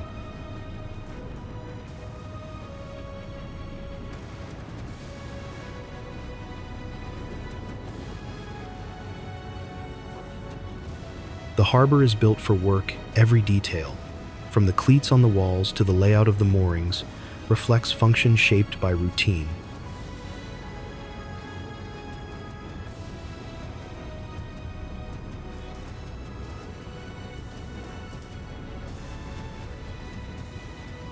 The rooftops form a jumbled patchwork when viewed from above, echoing the movement of the sea just beyond.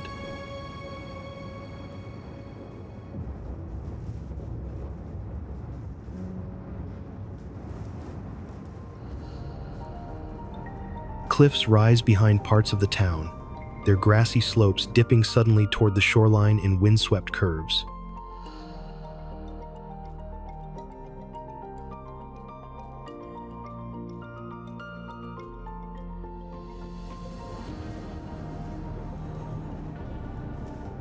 The open sea stretches past the harbor mouth, often dotted with fishing boat and sailboats.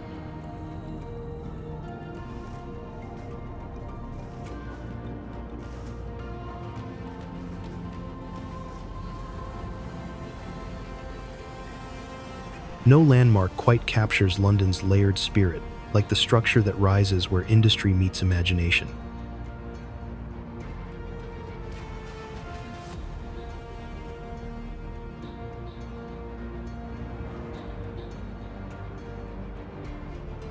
At the meeting point of river, history, and sky, something grand, yet graceful, stretches across the Thames, not just as a passage, but as a statement of identity.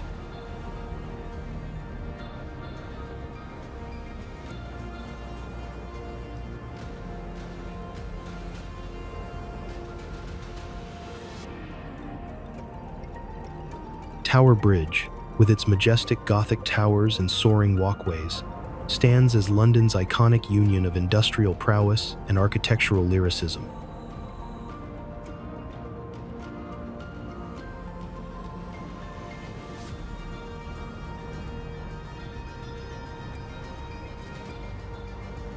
Completed in 1894 after 8 years of construction, powered by steam hydraulics, the bridge was designed to both complement the Tower of London and serve the swelling East Side population.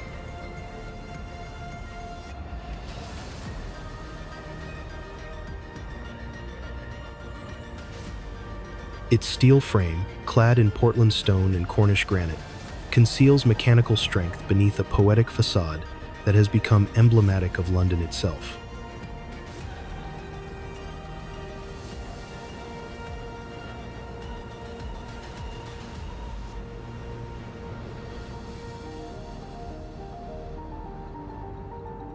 The bridge's bascules lift in a dramatic underwater ballet, once steam-driven, now electro-hydraulic, each opening a rhythmic salute to maritime history.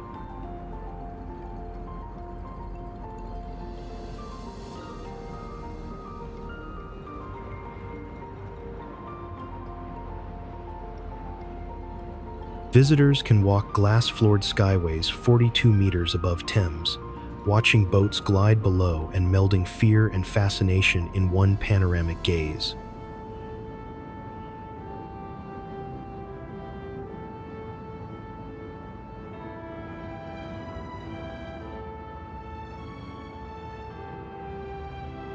Thanks to its neo-Gothic elegance, the bridge often appears older than its existence, a deliberate homage to London's medieval heritage.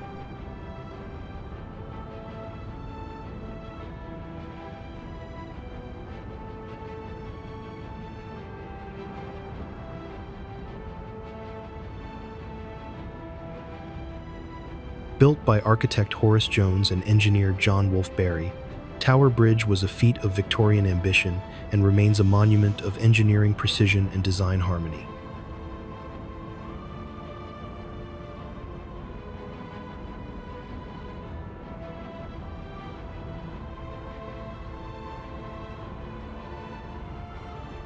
As sunset turns the Thames to molten gold, Tower Bridge glows in silhouette, timeless, steadfast, and still thrilling to behold.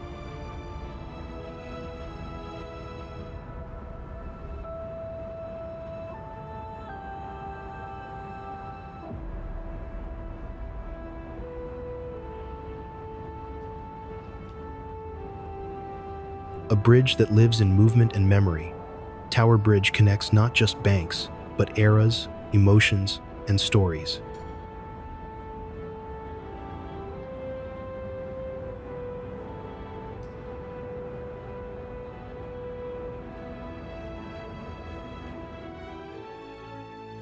It is not always in bustling cities or gilded halls that greatness takes form. Sometimes it rises quietly from solitude.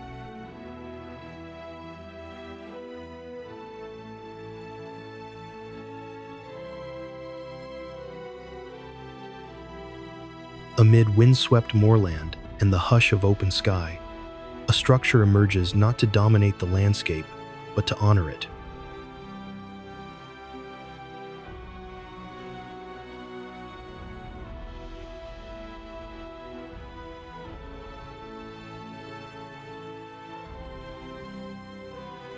Built not for spectacle but for necessity, it has since become both symbol and sentinel, an enduring bridge between eras, labor, and land.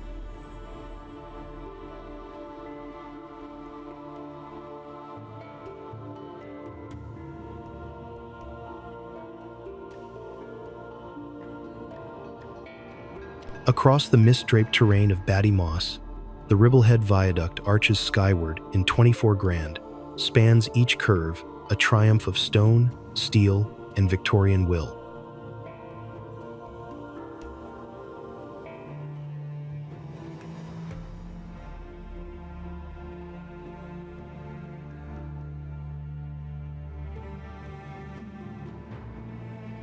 Completed in 1876 by 2,300 laborers, many of whom lived in temporary camps below, the structure embodies both human grit and architectural grace.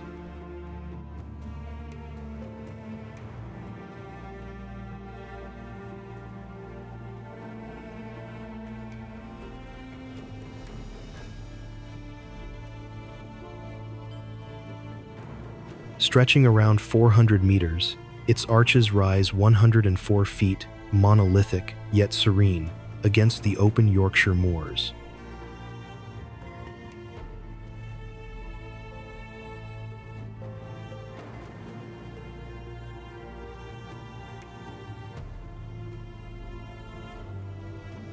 Its arches, rising in rhythmic intervals, form a silhouette that seems both ancient and eternal against the changing sky.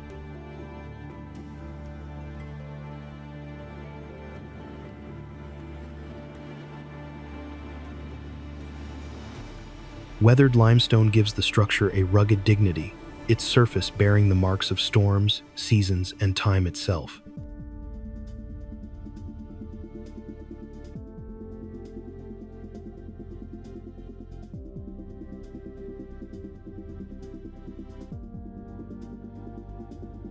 From a distance, it appears almost weightless, a thread of stone sewn through vast moorland, yet up close, its scale overwhelms.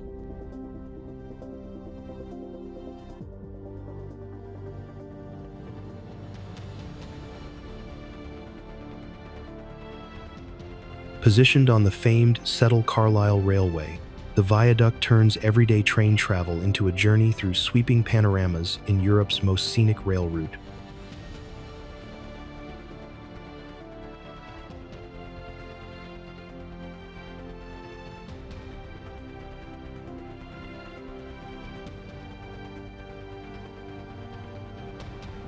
It has witnessed preservation battles, cinematic captures, and pilgrimages by heritage rail enthusiasts seeking the echo of steam and sky.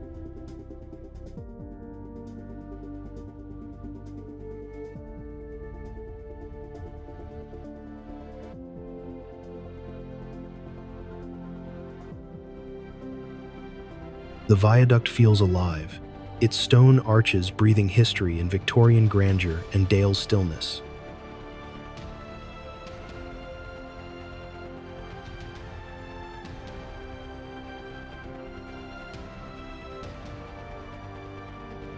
Here, remoteness breeds resonance, each arch a chord, echoing ambition, loss, and the human spirit's reach.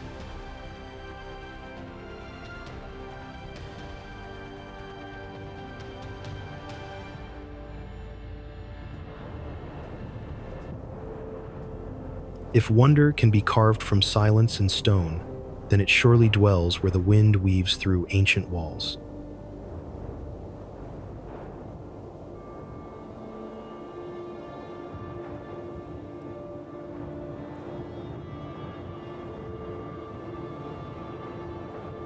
In a realm where stone rises, like frozen surf, and silence is carved by air, time becomes visible in every layered ridge and fossil-lined wall.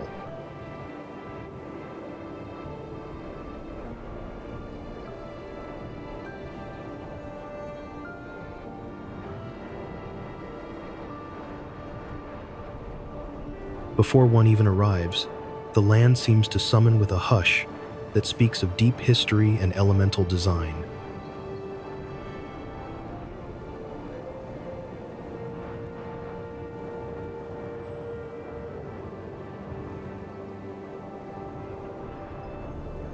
Winnats Pass cuts deep into Derbyshire's Peak District, a limestone gorge known as Wind Gates, where storms find voice between sheer stone walls.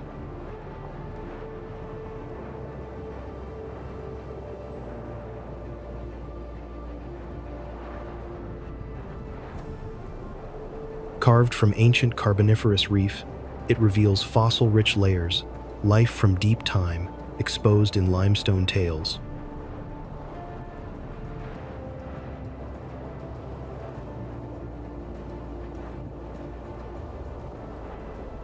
The narrow, steep road through the gorge, one of the steepest in England, draws cyclists and hikers alike.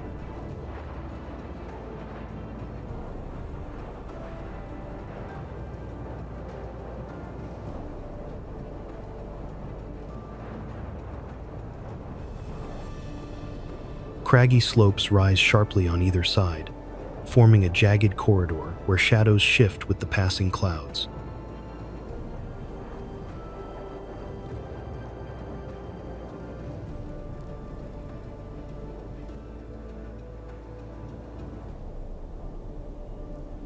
The limestone walls, weathered into crests and hollows, bear the scars of ancient erosion and millennia of silent shaping.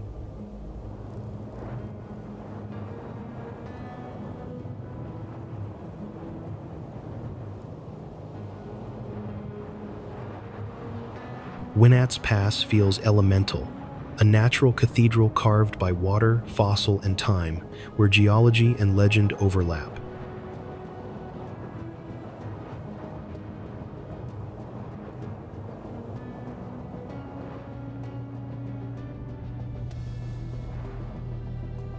At sunrise, limestone glows like embers, and the gorge hums with quiet reverence in the morning hush.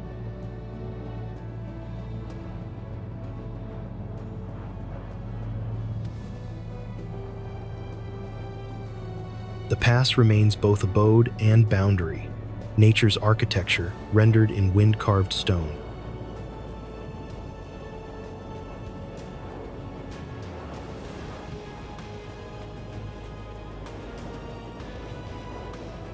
Every crevice and outcrop whispers of unseen depths, where water once carved its slow and patient path through reef-born stone.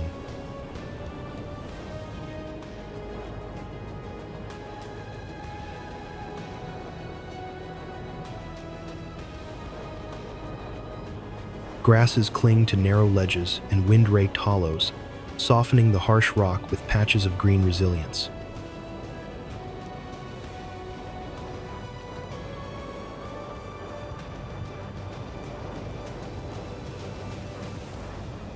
The road winds and coils like a thread drawn, taut through a limestone needle, narrow and dramatic against the scale of the cliffs.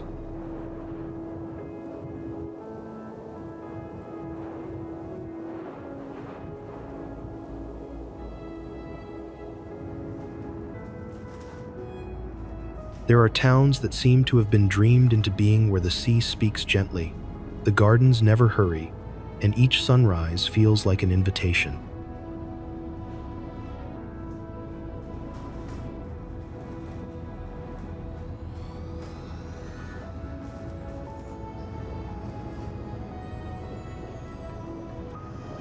In such places, history does not stand still in museums, but lingers in the breeze, in promenades, shaded by palms, and in architecture brushed with sun-warmed pastel.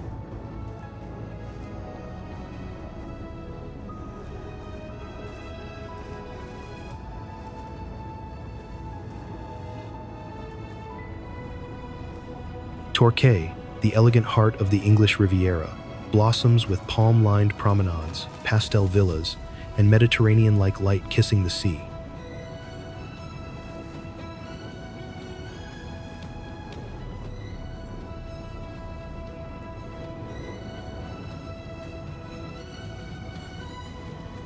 Once a modest fishing village, Torquay transformed with the railway's arrival in 1848, ascending swiftly into a serene seaside retreat.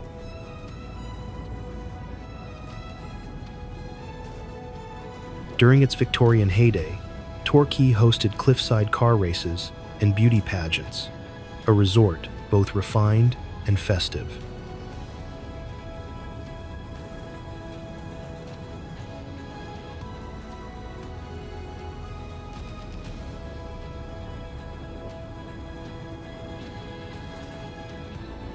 Its sheltered bays and limestone headlands offer a tapestry of romance and relaxation rare in cooler climes.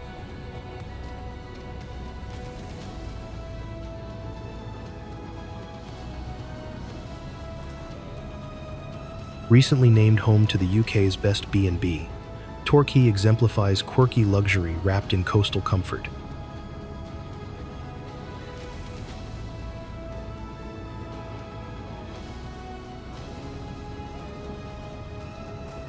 The harbor, cradled by curving quays, serves as the town's beating heart, part stage, part sanctuary.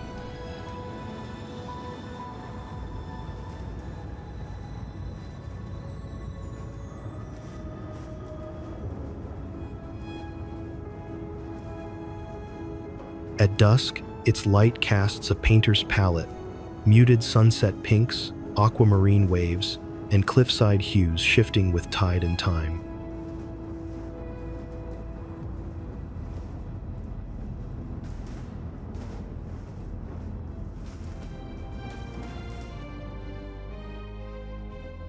Some universities are known for their age, others for their influence, but a few, like Oxford, stand out for how deeply they've shaped the idea of learning itself.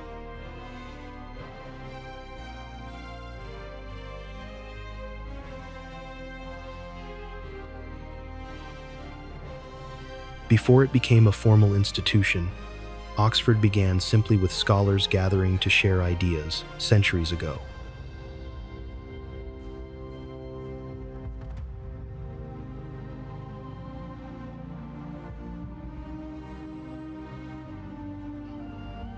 Over time, it grew into a place where tradition and innovation live side by side, where ancient buildings house modern research and global conversation.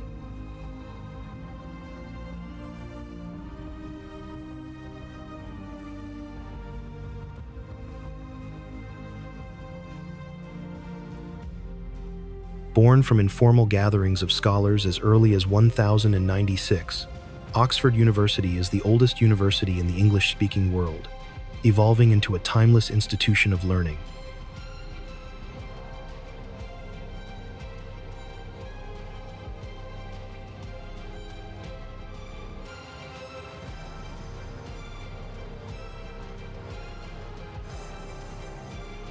Over 7 centuries, a network of donors and visionaries shaped Oxford's architectural tapestry, yielding structures whose visual effect is unparalleled in any comparably sized European locale.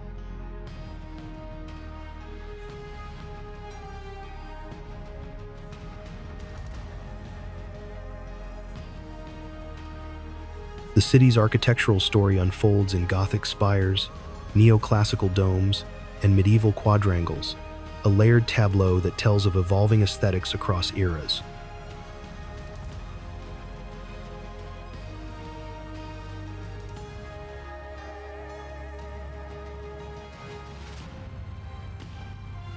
Soft, honey-colored limestone dominates the campus, glowing differently in morning mist, midday sun, and twilight shadow.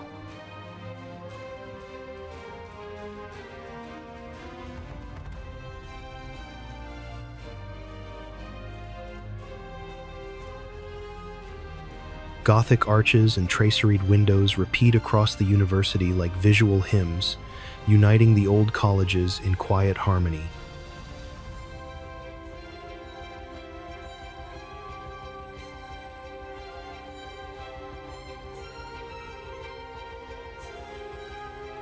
Towers rise, not to dominate the skyline, but to signal a life of thought, slender, purposeful, and unmistakably part of Oxford's silhouette.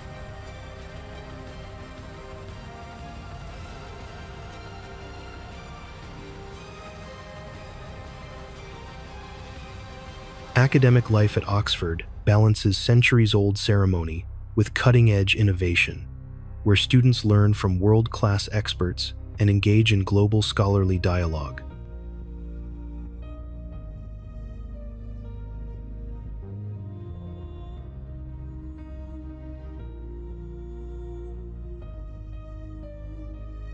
Yet Oxford's stories are not only celebrated history, they also face contemporary challenges, such as the mental health crisis sparked by cancel culture and social ostracism among students.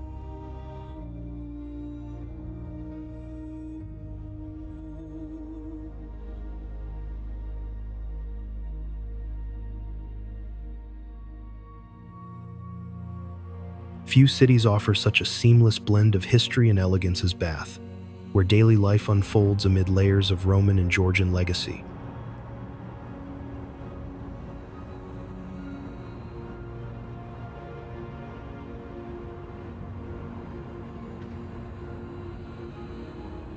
While many urban centers evolve through contrast, Bath stands out for its remarkable harmony between past and present.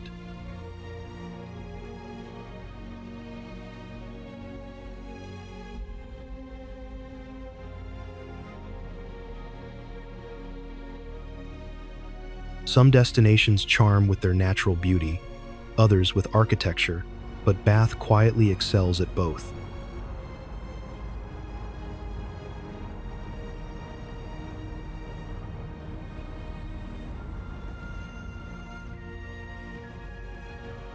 Bath is one of those rare cities where the built environment feels not imposed, but invited, settled gently into hills, rivers, and time.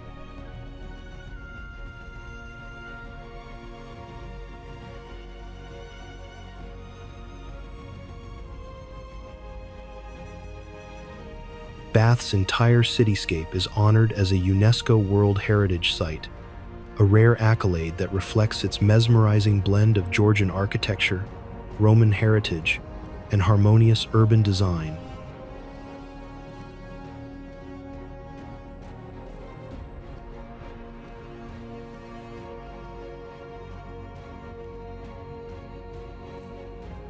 Bath's architecture glows with a unified palette of honey-colored limestone, casting a warm and timeless hue across the entire cityscape.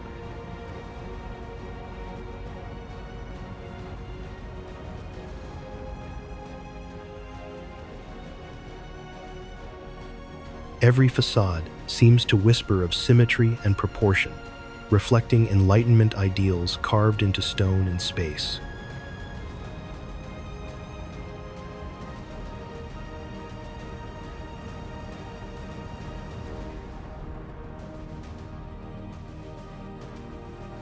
Pulteney Bridge, elegantly spanned and sheltering shops across its entire breadth, spans the River Avon in Palladian calm, a rare and poetic twist of urban architecture.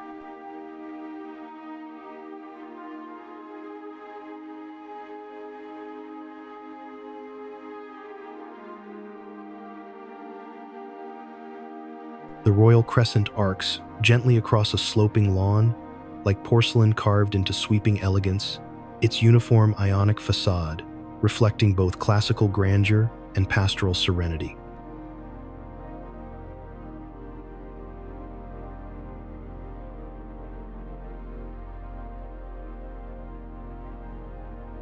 The circus forms a perfect circle of Georgian townhouses, designed with mathematical precision and symbolic geometry that reflect Enlightenment thinking.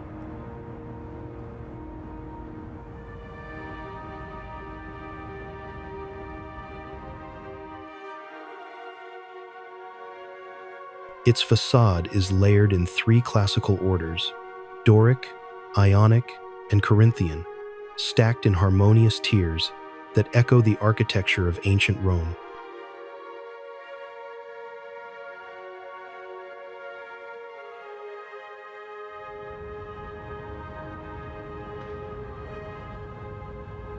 From above, the layout resembles a giant key or sunburst, suggesting hidden meaning and balance at the heart of the city's design.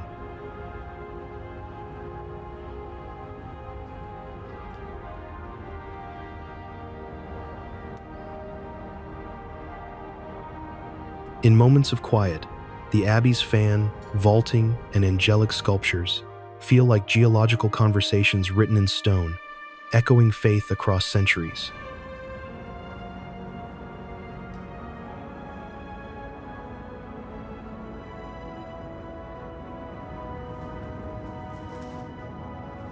Along certain shores, every cliff and contour offers a chapter from Earth's ancient history, quietly revealed in layers of rock.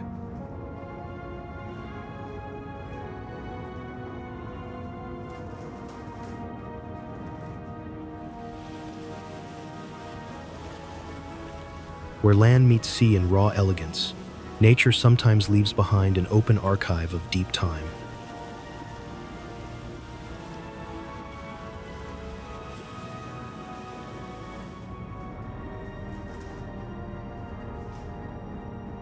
Before humans carved maps or named eras, the coastline here had already begun documenting the life and shifts of distant epochs.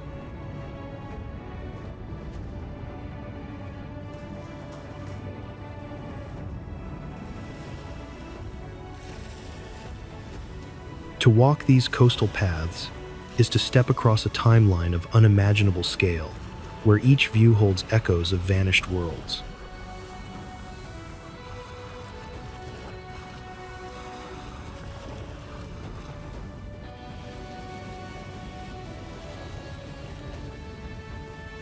Stretching 95 miles along Dorset and East Devon, the Jurassic Coast reads like Earth's geological memoir, revealing Triassic, Jurassic, and Cretaceous chapters in layered cliffs.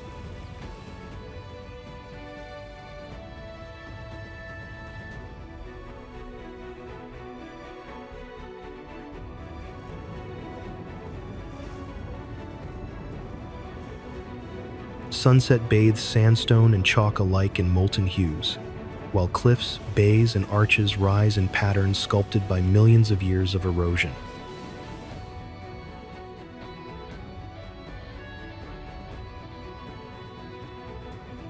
Sweeping beaches, dramatic headlands, and sheltered coves offer sensory palettes: sand underfoot, sea sound overhead, and briny air on the skin.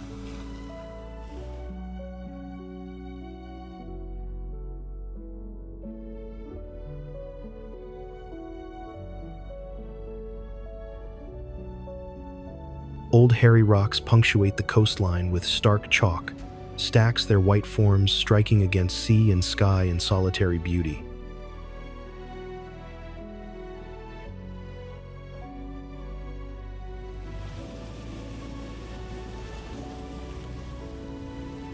The cliffs reveal time in color russet, ivory, and slate bands stacked like geological brushstrokes on a canvas shaped by wind and waves.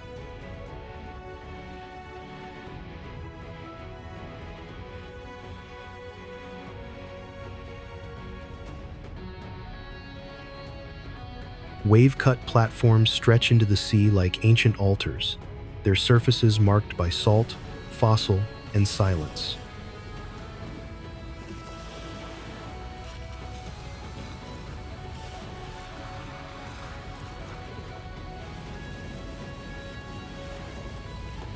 Crumbling edges meet the surf with quiet drama, where erosion sculpts every outcrop into fleeting monuments of stone.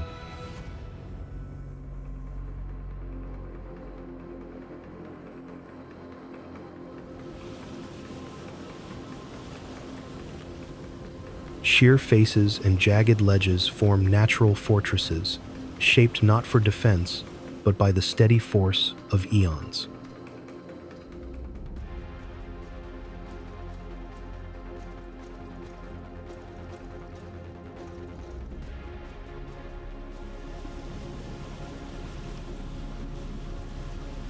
Low tide reveals hidden strata textures, once buried under prehistoric seas, now exposed to light, air, and wonder.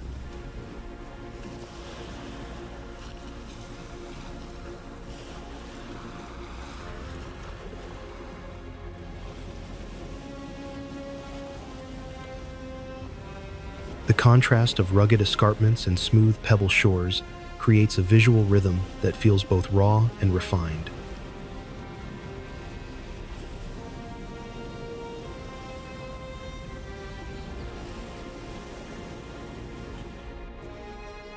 Many cities grow around trade or industry, but Cambridge has long grown around knowledge itself.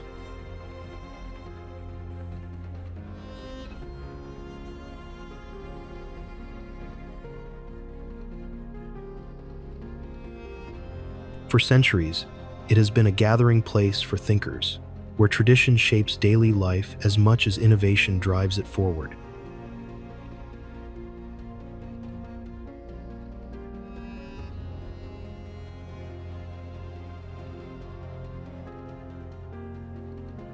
Its beauty is understated, shaped by calm rivers, graceful buildings, and green spaces that invite quiet reflection.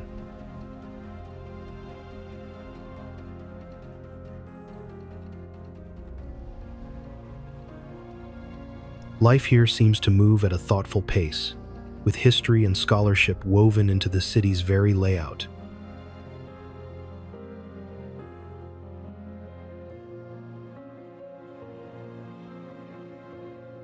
Cambridge blooms with scholarly serenity, punting on the river Cam, college spires mirrored in still water, sunlight dappling dreaming quads.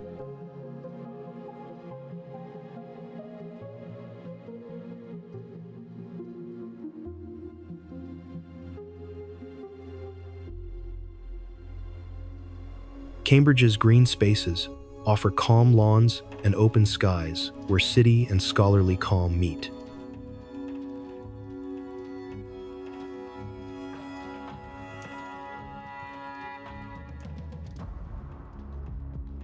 In late spring or autumn, Cambridge breathes in soft light, its canals, towers, and trees unfurling with seasonal calm.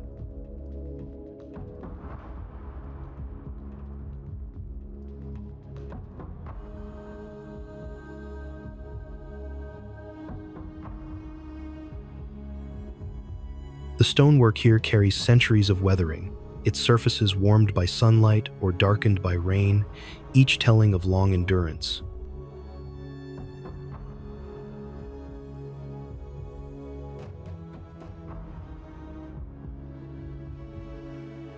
The city's architecture mixes restraint and detail, with carved ornamentation emerging subtly from otherwise clean lines.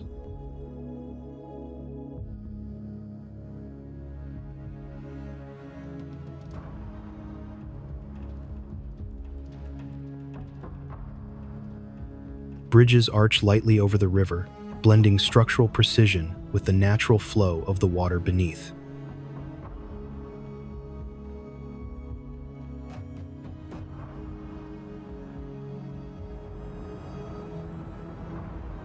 Beneath the soft skies of Warwickshire, a riverside town moves at the pace of its own stories, each street and gable carrying echoes of an age long past.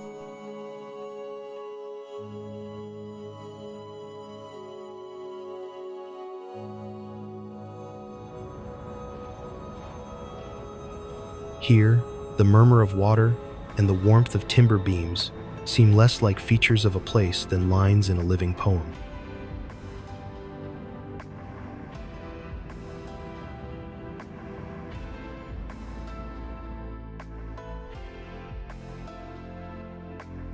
It is a town where history has not been tucked away in books, but left open, folded into everyday life, and shared in quiet, unhurried ways.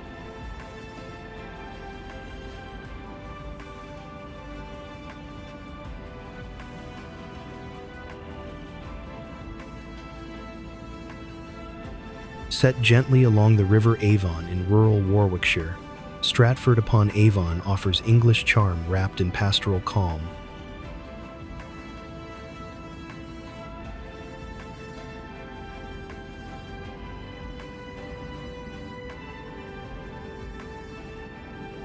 Best known as William Shakespeare's birthplace, the town unfolds in timber-framed homes, lean lanes, and poetic shadows waiting to be read.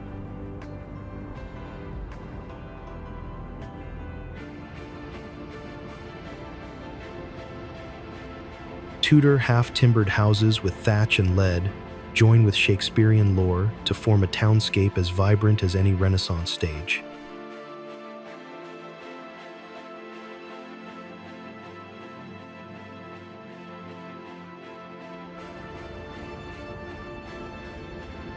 Heritage tourism drives economy and invites reflection, but Stratford resists becoming a frozen monument, remaining both lively and layered.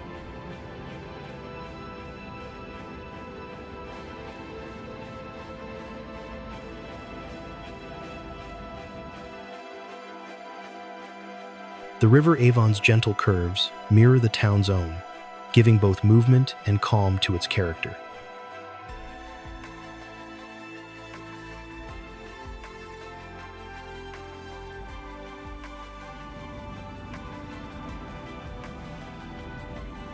The River Avon glides past the town in a steady silver ribbon, its surface broken only by the soft wake of passing boats.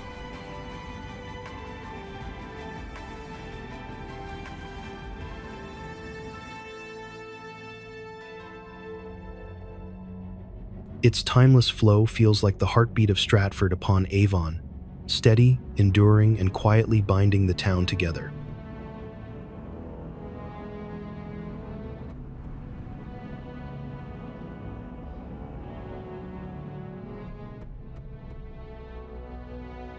Holy Trinity Church rises with graceful solemnity, its stone walls softened by centuries yet still commanding in presence.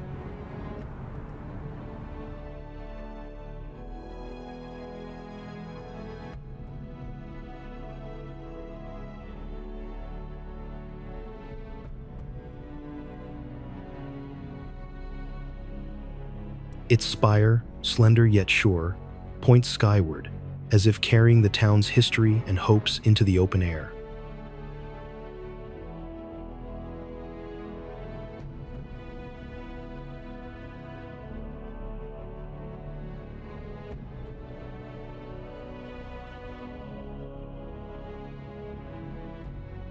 Often dubbed The loveliest castle in the world. Leeds Castle lies serenely on two small islands amid still waters and lush landscape.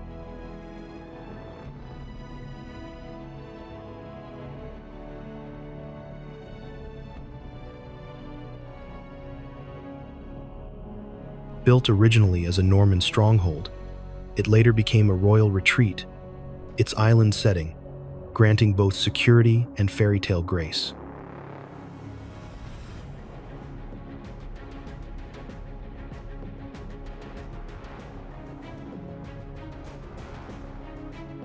Today, the castle's irrigation-moated calm is punctuated by manicured gardens, meadows, and regal architecture bathed in Kentish sunlight.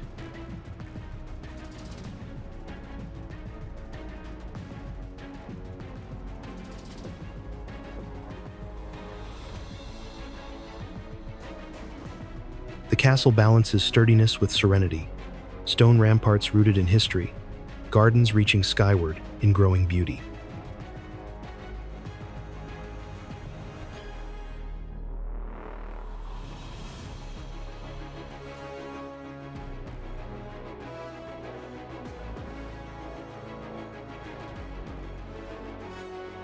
Its architecture, water, and landscape collide into spectacular tableau ruin and revival echoing through corridors and calm.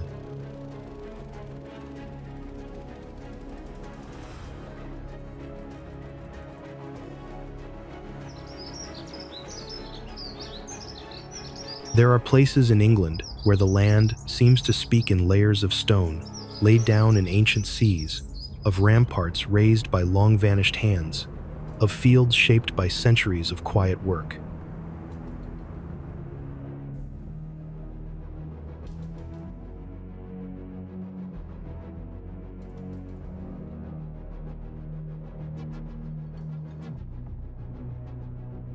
The air moves unhurriedly here, carrying scents of grass and earth, and the sound of wind tracing the same paths it has for ages.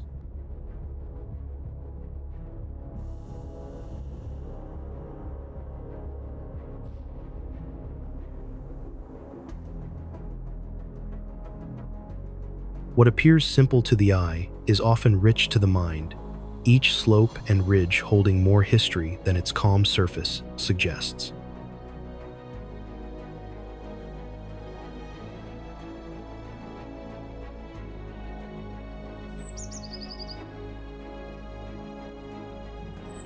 Perched on the edge of the Cotswolds area of outstanding natural beauty, Eweleigh welcomes walkers with rolling limestone hills and a quiet beauty often passed by, yet rarely surpassed.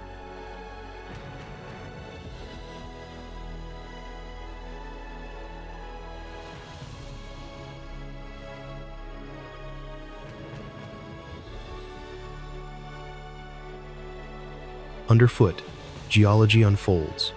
Jurassic period limestone grasslands flourish in carefully maintained grazing terrain.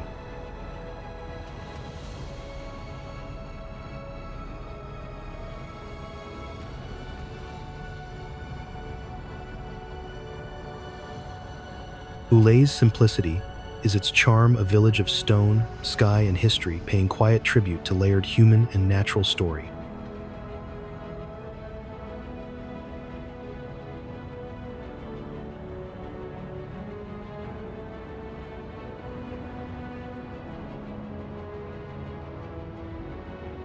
Eweleigh remains a threshold where soft hills meet ancient ramparts, and every trail leads to both memory and vista.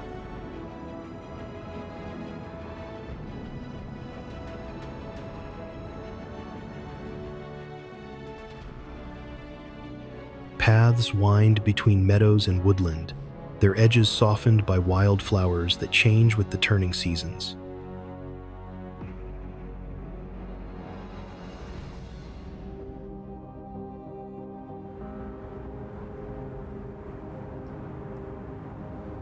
The architecture of the village mirrors the land, stone-built, modest and strong, blending naturally into the surrounding hills.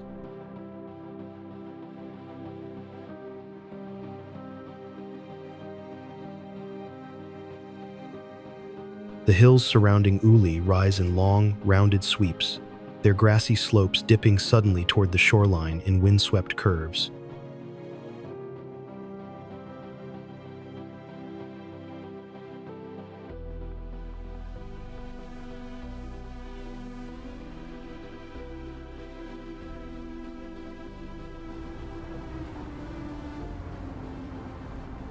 Beneath the foot, the turf feels thick and resilient, with clusters of wildflowers breaking its surface in small but vivid bursts of color.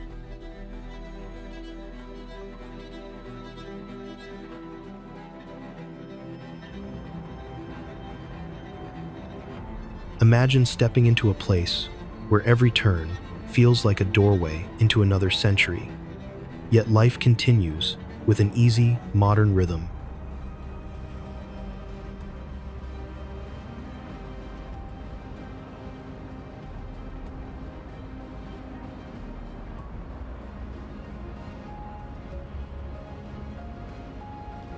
Stone walls rise as both boundaries and storytellers, holding the memory of empires, invasions, and faith within their ancient courses.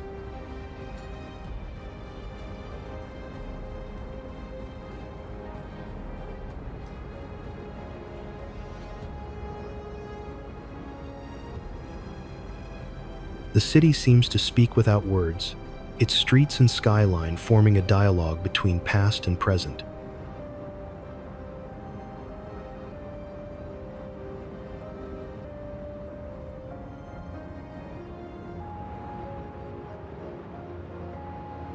Encircled by England's longest medieval walls, York unfolds as a compact tapestry of Roman origins, Viking tales, and Gothic grandeur, all woven into walkable lanes.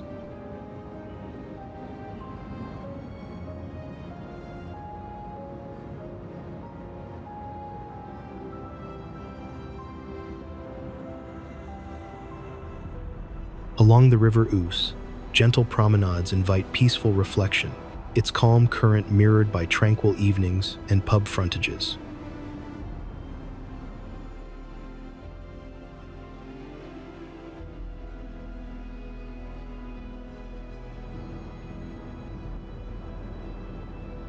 Its compact center is perfect for wandering. Every corner is footsteps away, and every building hums with layered legacy.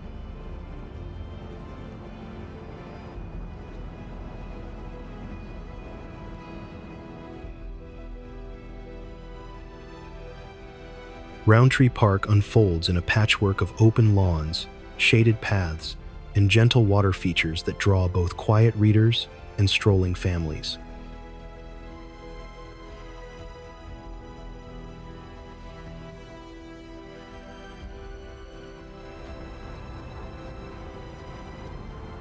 York's beauty rests in its harmony of scale, where grand silhouettes and intimate corners coexist without competing.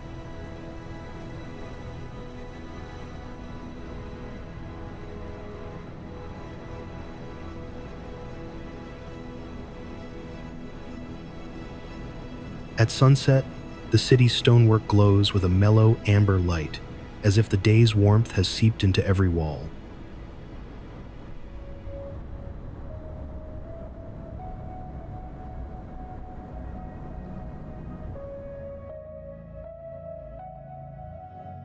Greenery drapes over walls and garden gates, softening the geometry of centuries-old architecture.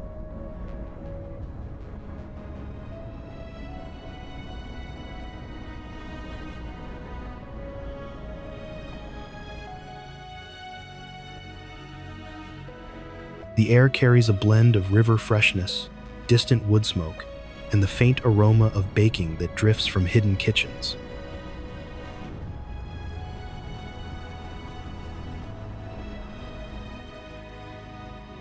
Beneath arches that seem to defy gravity, space opens upward in a sweep of height and shadow, as if the air itself were drawn heavenward.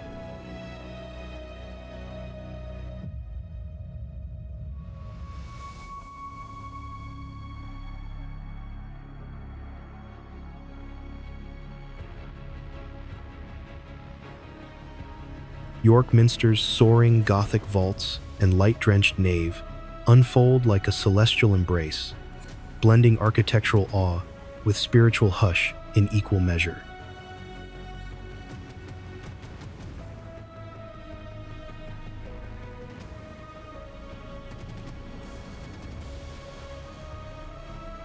Built from the 13th to 15th centuries under archbishops like Walter de Grey, the minster rises above York with a layered mix of decorated and perpendicular styles drawn across centuries of faith and ambition.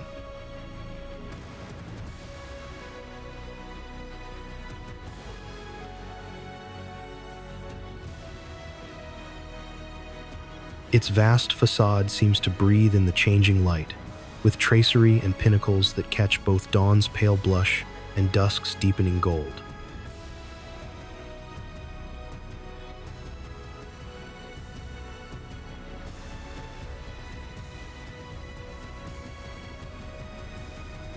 The stonework, weathered yet unwavering, tells a silent story of hands that shaped each curve and chisel mark with patient reverence.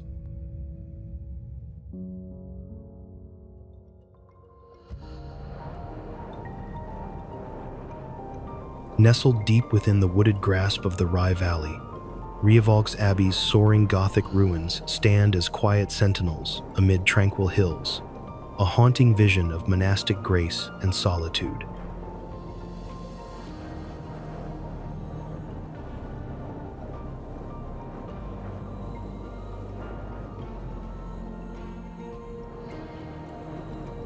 Founded in 1132 as the first Cistercian abbey in northern England, Rievaulx quickly became the spiritual fulcrum for northern monastic expansion under the guidance of its influential abbot, Aelred.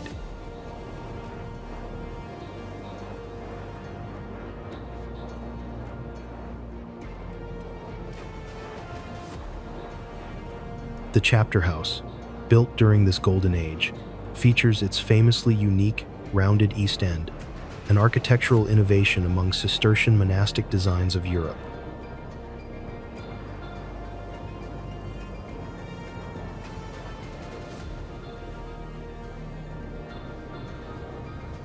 Today, the cloister's north arcade stands among the earliest living remnants of Cistercian architecture in Europe, its weathered stones telling centuries of monastic continuity.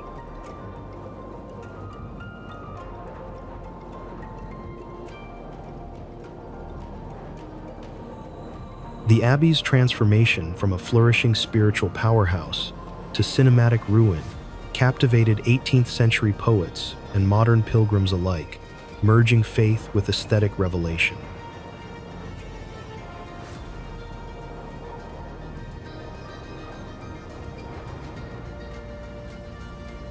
In cities shaped by industry and innovation, the echoes of labor often linger long after the machines fall silent.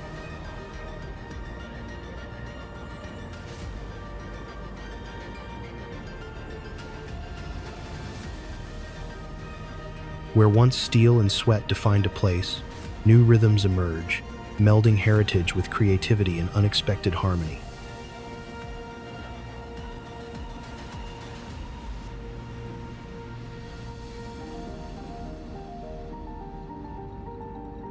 Among such places, Birmingham stands as a testament to transformation, its waterways and architecture quietly narrating stories of reinvention and enduring spirit.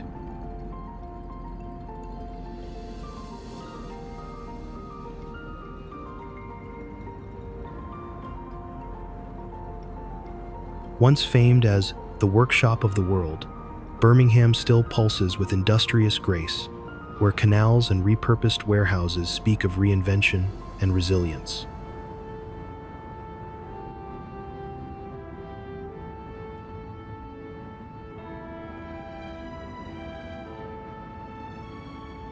Birmingham's skyline balances bold modernity with echoes of its industrial past, where sleek glass towers rise alongside sturdy brick facades.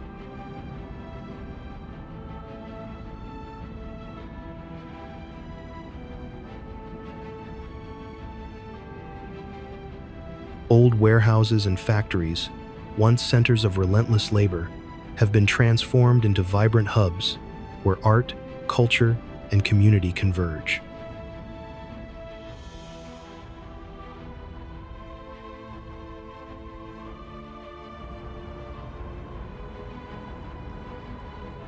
The city's streets pulse with energy, each corner offering glimpses of craftsmanship, innovation, and a storied past reimagined for today.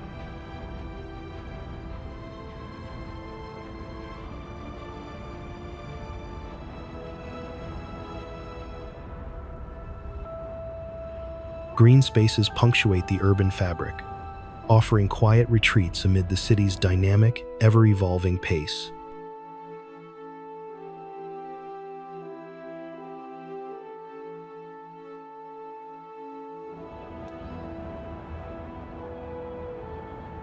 The air carries a subtle blend of fresh greenery and the faint hum of city activity, creating a unique urban atmosphere.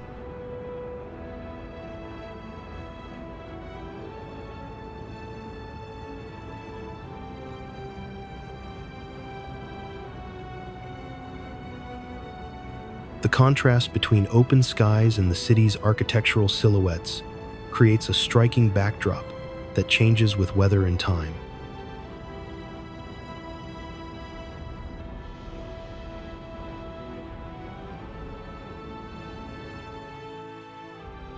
Beneath the restless flow of the Thames, a city stretches upward in countless forms: spires, towers, bridges, each marking a chapter in London's story.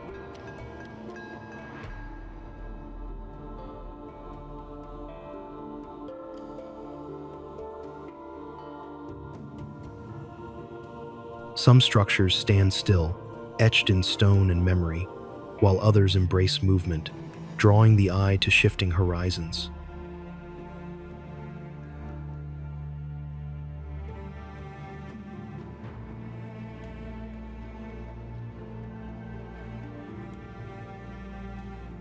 Among these, one great wheel turns with measured grace, lifting strangers into the sky and returning them with a new perspective.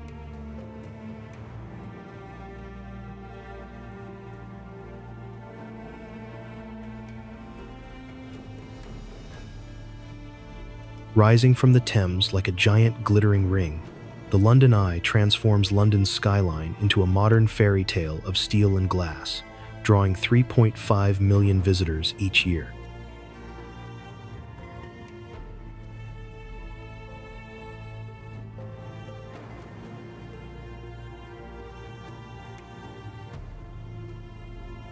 Conceived as a temporary millennium wheel, its delicate, transparent structure now feels as integral as Big Ben, reframing heritage in motion.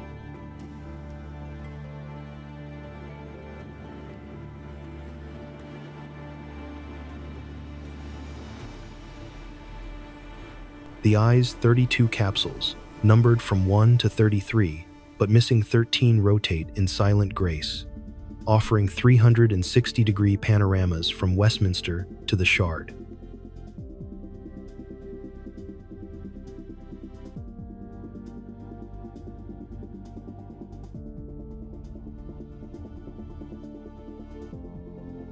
Stunning like a kinetic sculpture, its one-sided support casts the city into relief without competing with monumental surroundings.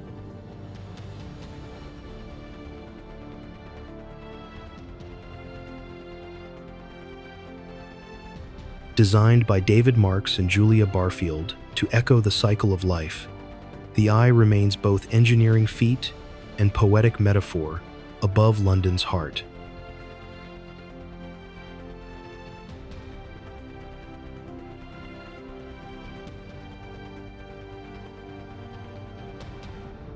It artfully confers democracy on elevated views. Anyone can rise above the city's bustle, if only for half an hour.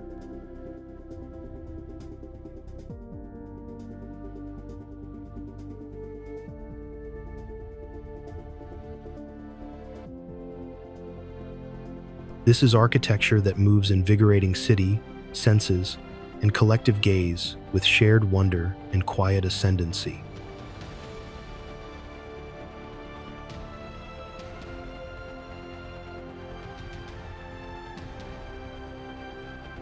The London Eye is not just a vantage point, its vision realized in circular motion, a rotating poem suspended above the Thames.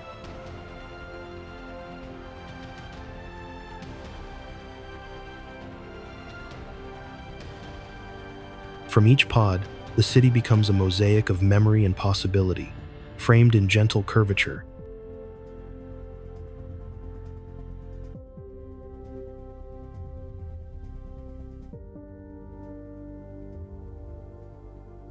At night, the London Eye glows like a celestial wheel, its rim of light shimmering softly over the dark waters below.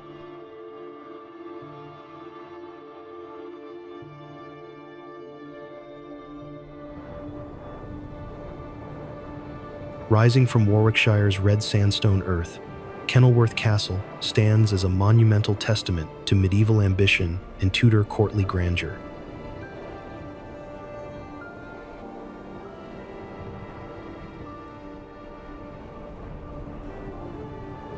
Its weathered towers and curtain walls, though softened by centuries of wind and rain, still command the surrounding landscape with quiet authority.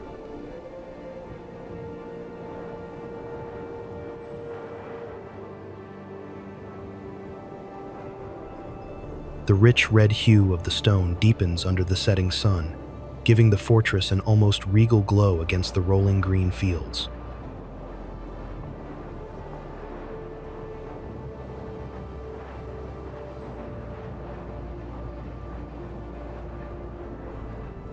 From a distance, the silhouette of the great keep rises like a memory made solid, enduring in both form and spirit.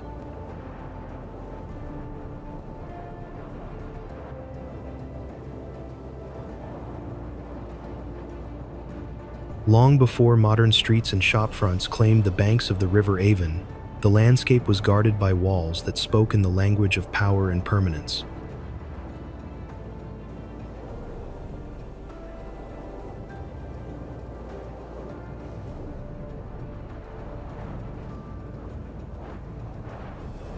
Through siege, pageantry, and the slow march of centuries, these walls have kept their watch, reshaping themselves to match the needs and dreams of each new age.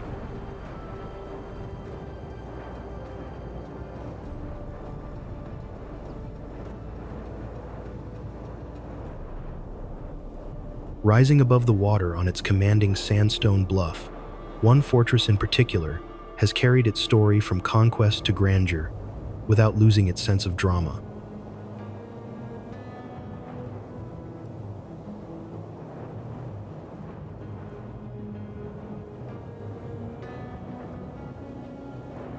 Perched dramatically on a sandstone bluff above the Avon, Warwick Castle presents centuries in stone from Norman motte to romantic ruin.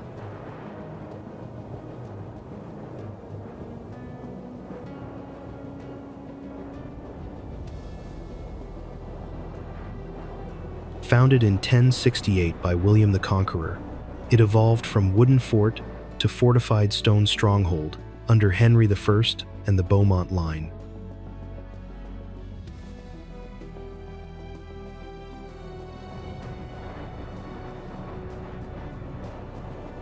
The Greville family transformed it into elegant residence and gardened refuge under Capability Brown's sweeping landscapes.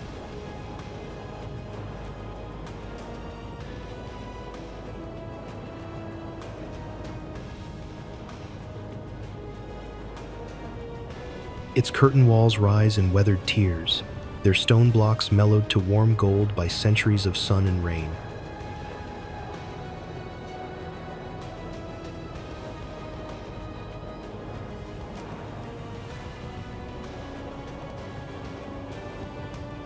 Towers thrust upward like watchful sentinels, each crowned with battlements that once bristled with defense, but now stand in stately repose.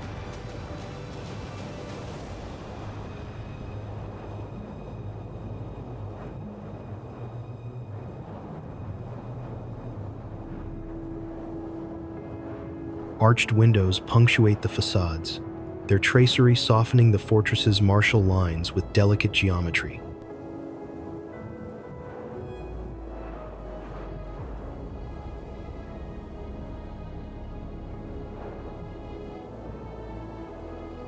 The Great Hall's facade commands attention, its proportions balanced between grandeur and fortification.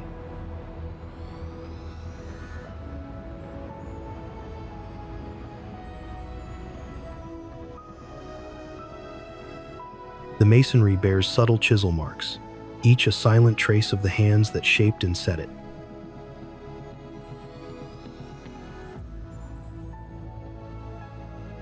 From ramparts, Avon winds through gardens. Sunlight skids across battlements, as river and stone hold court in stillness.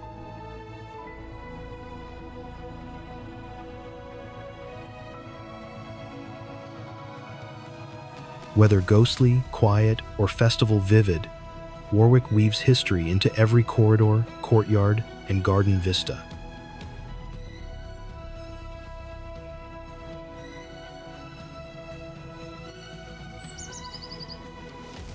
In the far reaches of England's northwest, the horizon rises and falls like a slow breath, each curve softened by mist and time.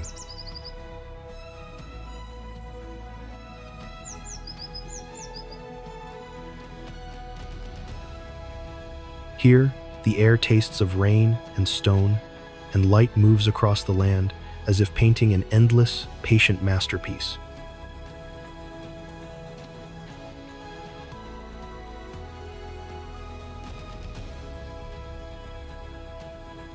It is a place where nature speaks in the deep tones of mountains and the quiet shimmer of lakes.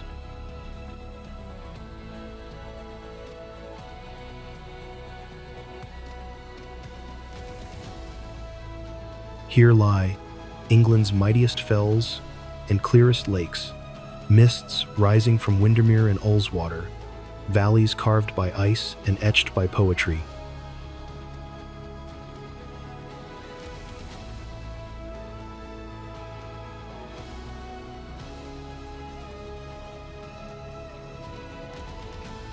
The landscape, serenaded by waterfalls, woods, and shapely mountains, beckons walkers, poets, and paddlers into immersive reverie.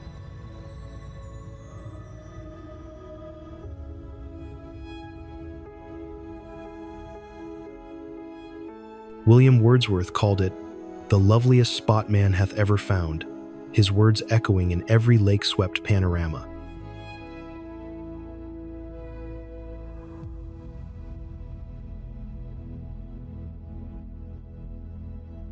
Mountains here rise with quiet authority, their slopes dressed in bracken, heather, and the changing hues of the seasons.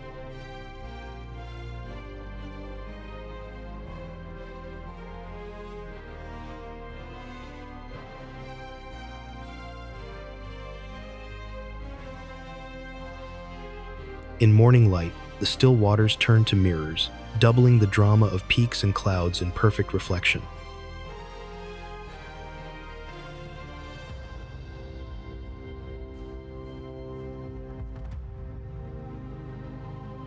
The air carries the mingled scents of moss, wet earth, and the faint sweetness of wild flowers that thrive in sheltered hollows.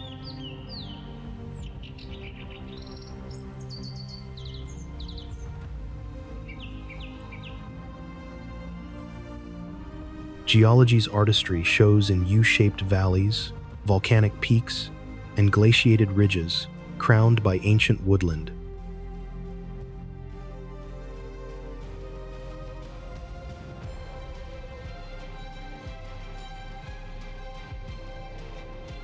Here, landscapes write themselves. Sunlit ridges, rain-blurred moors, and slate roofs dripping history.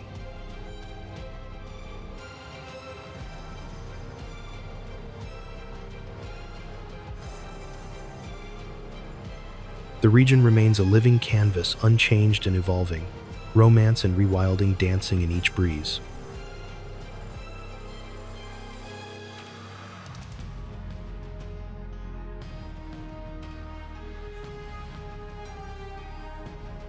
Rivers wind with unhurried grace through green valleys, their surfaces flashing silver beneath sudden breaks of Sunday.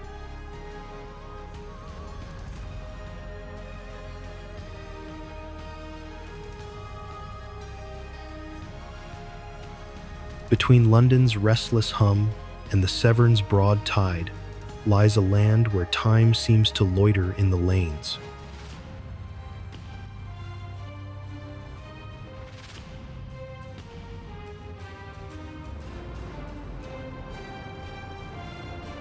Here, the pace slackens to match the unhurried flight of swallows over meadows, and the air carries the scent of hay, stone, and apple blossom.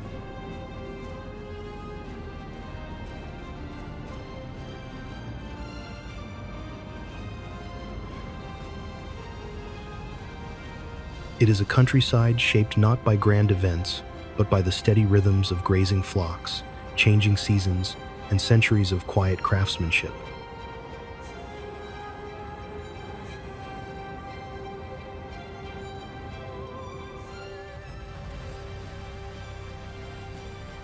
In its rolling hills and honeystone villages, the Cotswolds radiate rustic elegance, born from wool wealth and quiet time.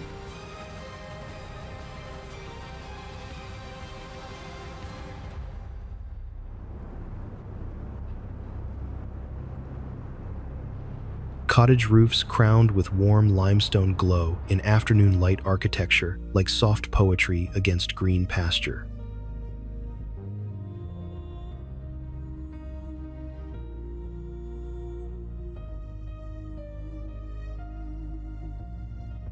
Once an industrial backwater, its pause in development allowed beauty to bloom in silence.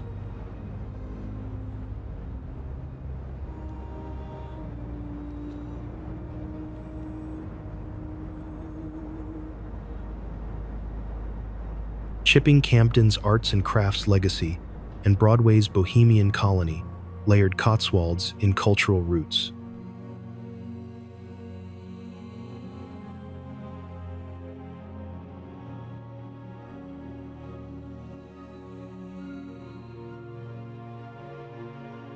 Village greens, honey-washed facades, and gentle streams compose a pastoral tapestry stitched with timelessness.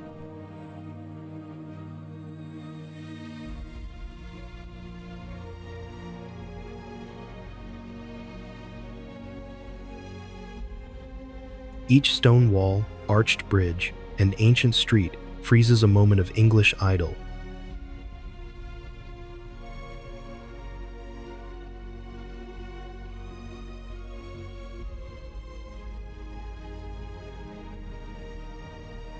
Gentle undulations of pasture and meadow roll into one another, their edges stitched with dry stone walls that seem to grow naturally from the earth.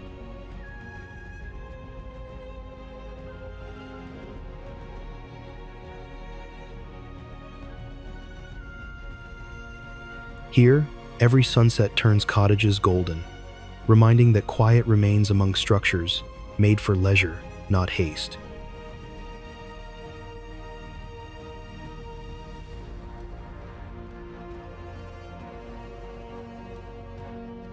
Cotswold's beauty is not loud. It beckons softly in every shaded footpath and hedge-lined curve.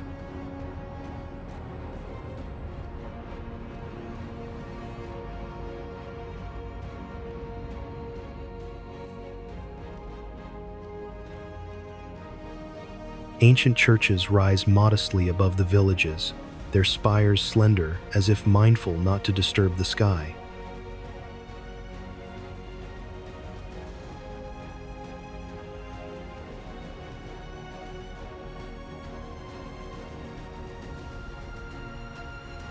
The horizon often closes with a gentle fold of hill, creating a sense of shelter without confinement.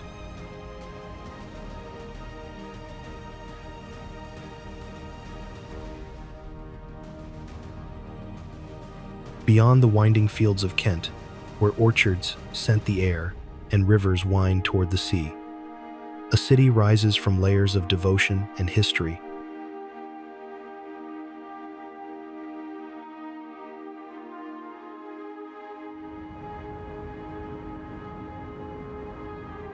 Its streets seem to carry the weight of footsteps from every century, worn smooth by traders, scholars, and pilgrims alike.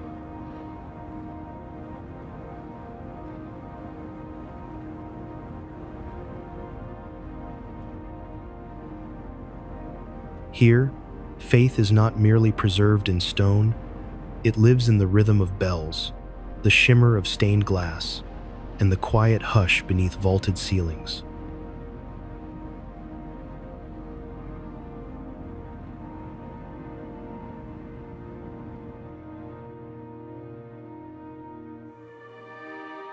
Canterbury flows through time, from Roman walls to medieval spires, its lanes whispering centuries of faith, pilgrimage, and life.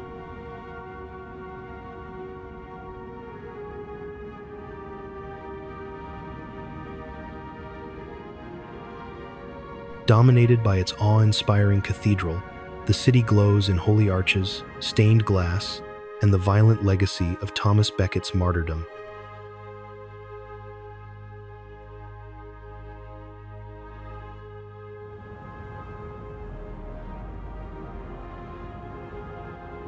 Founded in 597 AD by Augustine and restored across ages, the cathedral is both spiritual anchor and architectural marvel.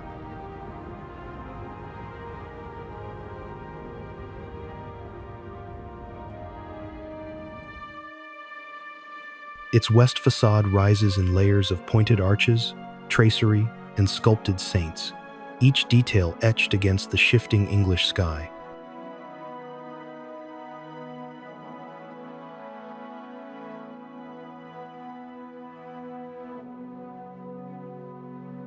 Twin towers frame the entrance like steadfast sentinels, their weathered stone darkened in places by centuries of rain and wind.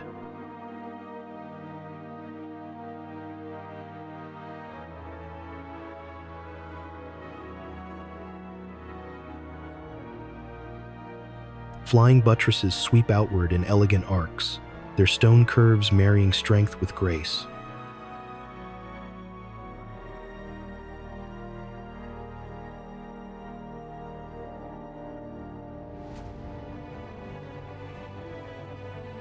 Surrounding greens frame the cathedral in a living border, softening the majesty of its Gothic lines with the hush of grass and trees.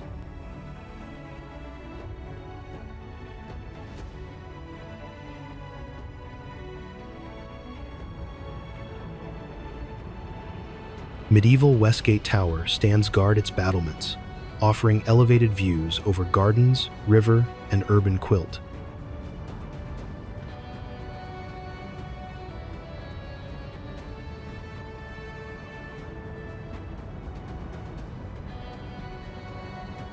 Its thick, gray walls bear the scars of centuries, their rough-hewn blocks speaking of sieges and steadfast watch.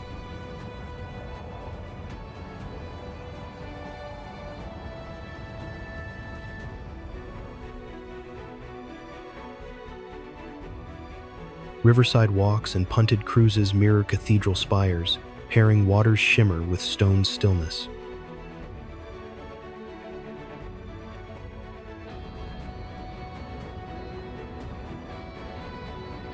Festivals and art breathe youthful energy into venerable stones, where modern culture dances with medieval memory.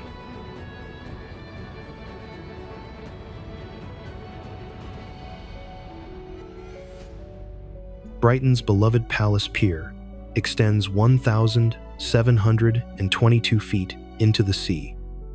A pleasure pier, born in 1899, and still alive with laughter, rides, and light.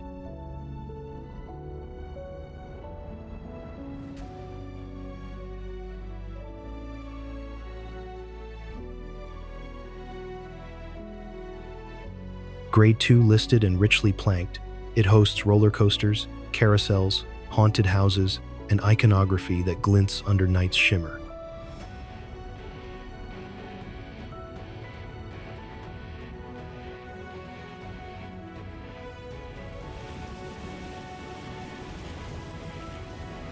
A vintage marvel, Brighton Pier annually lured over 4 million visitors, the beacon of seaside exuberance.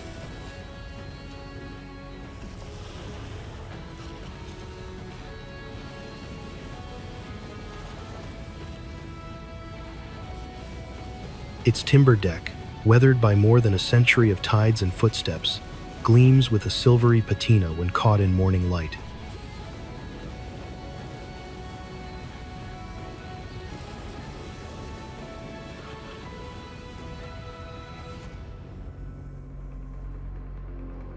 Slender iron supports descend into the shifting waters below, their latticework pattern both delicate and unyielding against the sea's pull.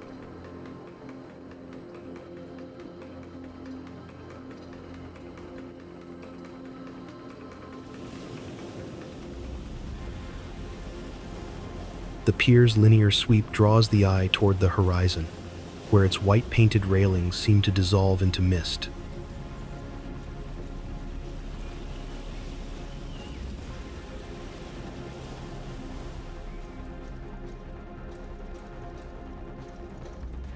Its fairground spirit touches the soul-bright bulbs, bracing sea air, and echoes of laughter anchoring collective memory.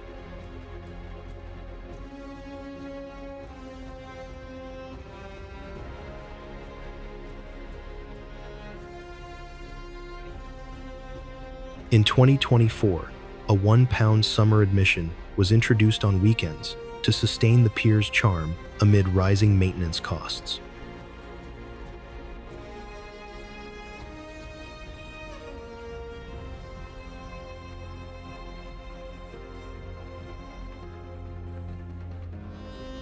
Despite economic tides, the pier resists nostalgia, thriving as a timeless blend of exhibition, exhilaration, and seaside theater.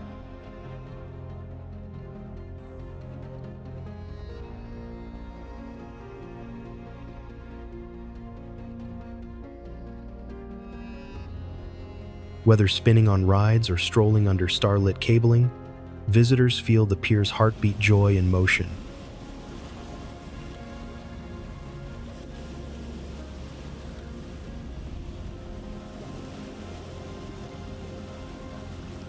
It remains Brighton's iconic promenade promise, where sea, thrill, and tradition collide.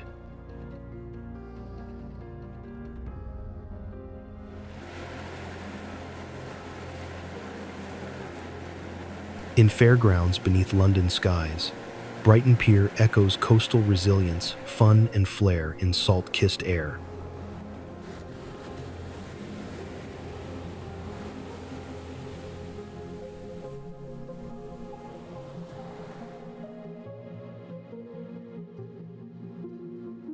At dusk, its neon silhouette reflects in choppy, pebbled waves, seaside fantasy etched in electric light.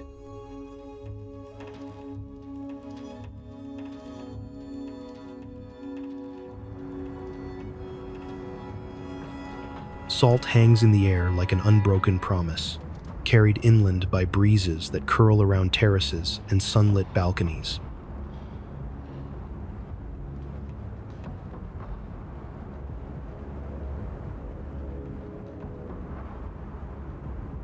Here, the sea is never just a backdrop, it is the heartbeat of the city, shimmering in silver mornings and blazing in copper twilight.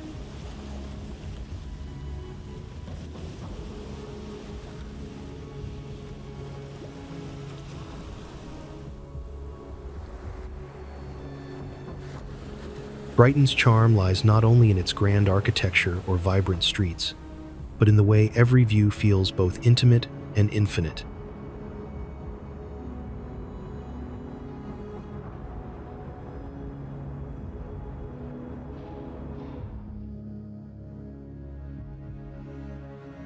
Brighton arrives at sea's edge like a painted daydream.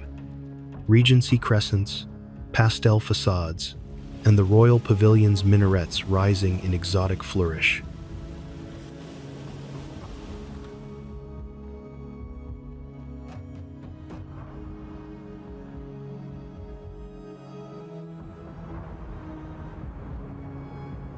It's called Britain's most progressive seaside resort, where shoreline leisure and creative fervor blend with care for culture and sustainability.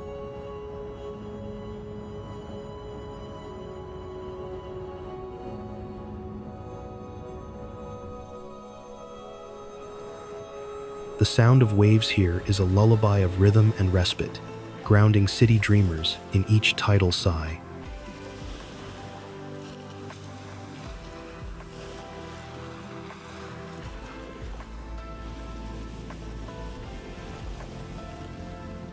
The Brighton I-360 rises like a slender silver needle against the skyline, its sleek curves reflecting the shifting tones of sea and sky.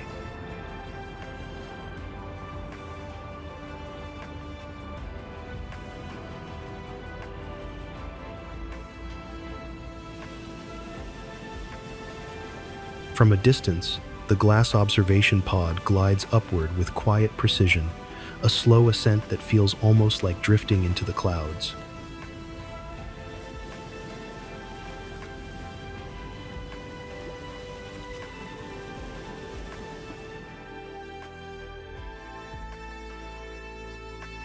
Its mirrored surface catches fragments of the coastline, the city's rooftops, and the endless horizon, folding them into a moving panorama.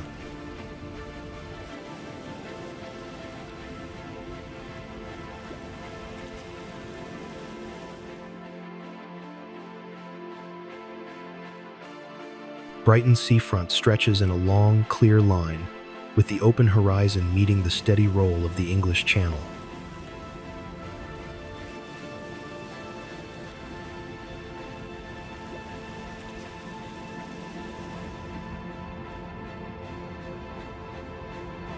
Rows of Regency and Victorian buildings face the water, their pale facades catching the changing daylight.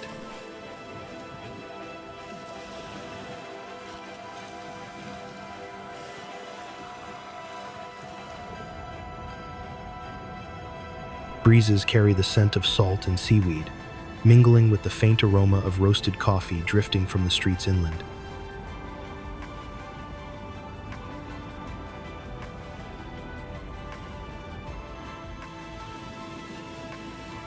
In the late afternoon, sunlight glances off the glass, turning the whole row of buildings a warm, golden shade.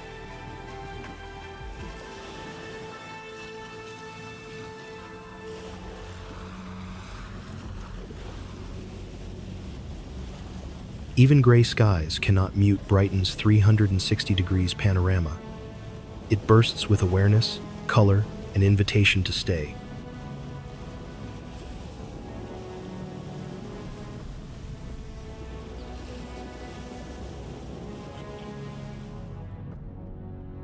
In the heart of Warwickshire's countryside, where the air carries the mingled scent of grass and slow-moving water, a ribbon of silver threads its way between meadow and wood.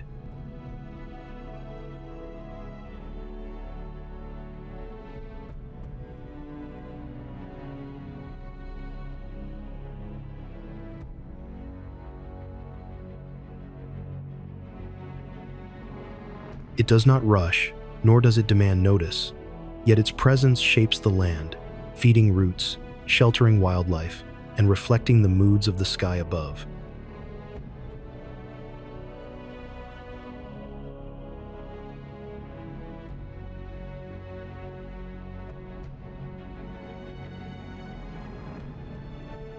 Only those who linger long enough along its banks discover how its stillness is alive with movement, and how its quiet beauty deepens with every step.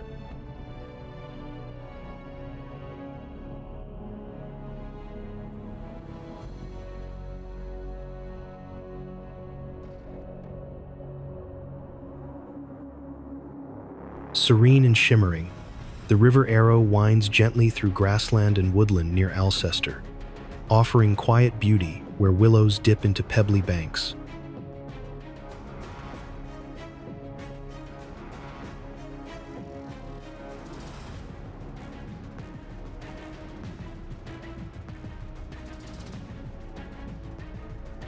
The river's surface, smooth as glass in calm weather, mirrors drifting clouds and leaning trees with painterly precision.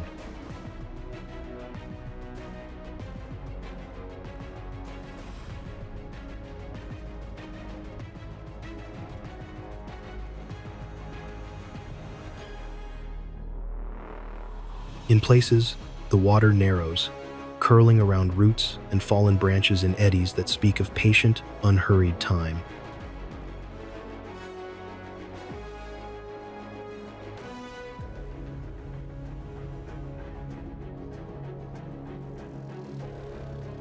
Grasses along the banks bend with the breeze, tracing soft arcs that seem to answer the water's own movements.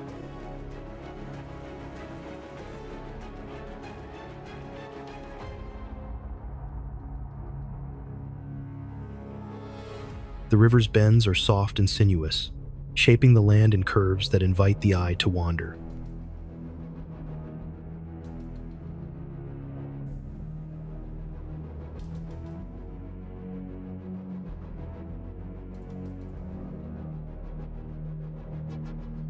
A 1-mile circular trail loops through this wildlife haven, inviting walkers to spot kingfishers darting above water, boatmen and dragonflies dancing in summer light.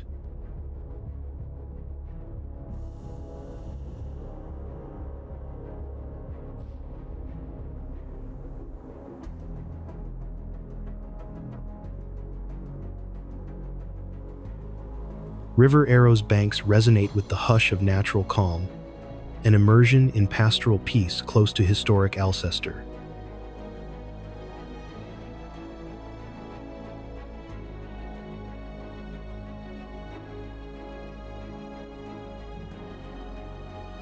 Shadows from the banks stretch long across the water, giving it the depth and softness of a painted landscape.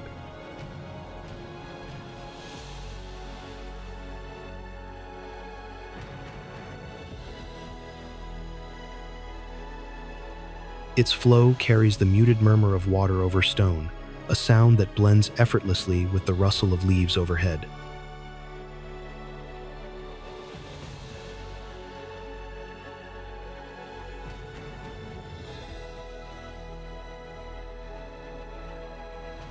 The light breeze stirs the surface into faint, overlapping ripples, as if the river itself were breathing.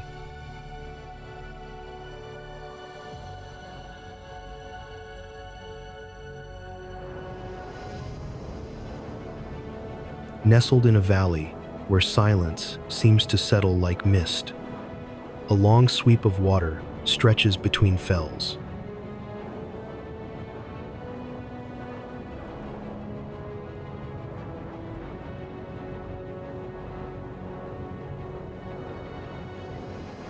Its surface catches every change in the sky, turning from glassy silver to deep blue as clouds wander past.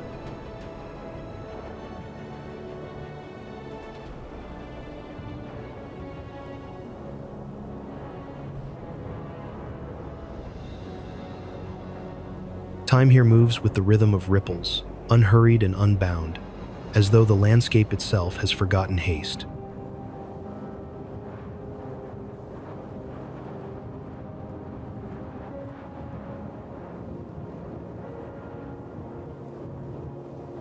Crummock Water stretches languidly for 2.5 miles through Cumbria, a serene ribbon of crystal, flanked by Melbrake's timeless slopes.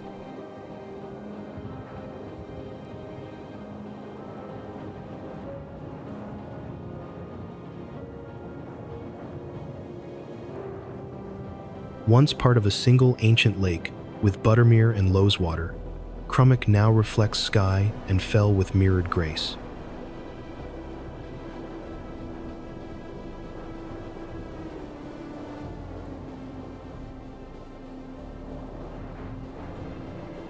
Its glacial valley frames dramatic views toward Melbrake. The lake's clarity invites both contemplation and quiet awe.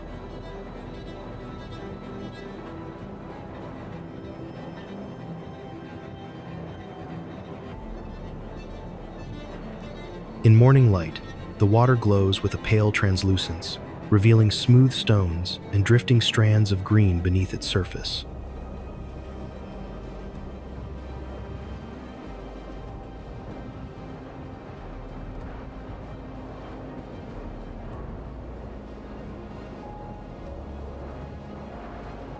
A light breeze carries the faint scent of damp earth and fresh grass, mingling with the cool breath rising from the lake.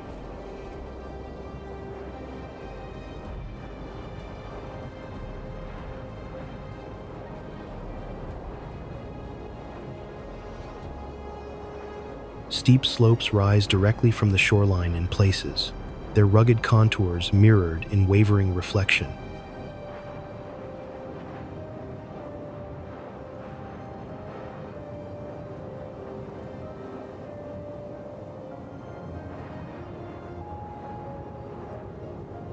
Mist sometimes hovers above its surface, blurring the boundary between water and sky into a dreamlike haze.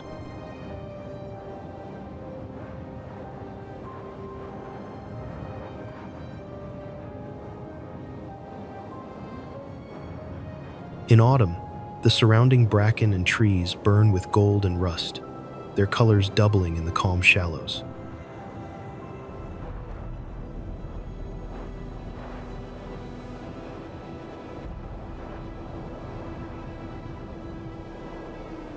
The lake's narrow shape curves with the land, drawing the eye along its length toward horizons softened by distance.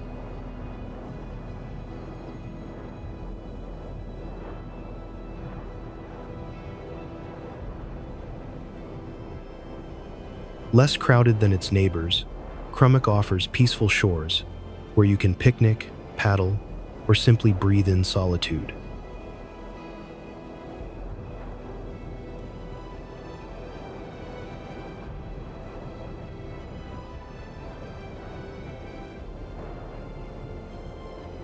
The road's clear view invites driving reverie.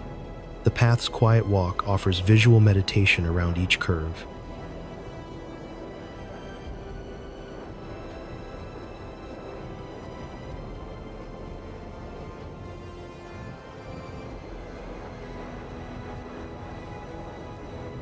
The symphony of water, wood, and stone plays softly here, nature's conversation in undisturbed harmony.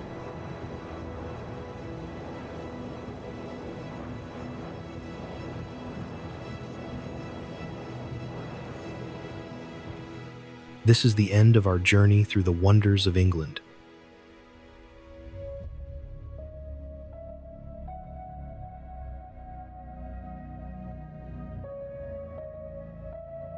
From ancient stones that whisper of forgotten kings, to bustling streets alive with music and laughter, this land lets the past and present dance side by side.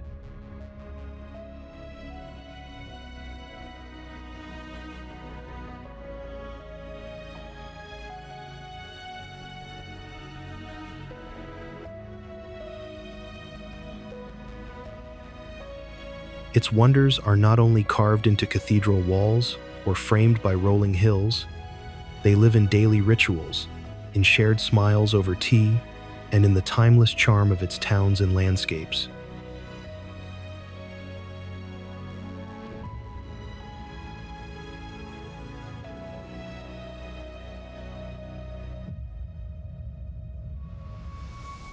Thank you for joining us on this tour through the wonders of England.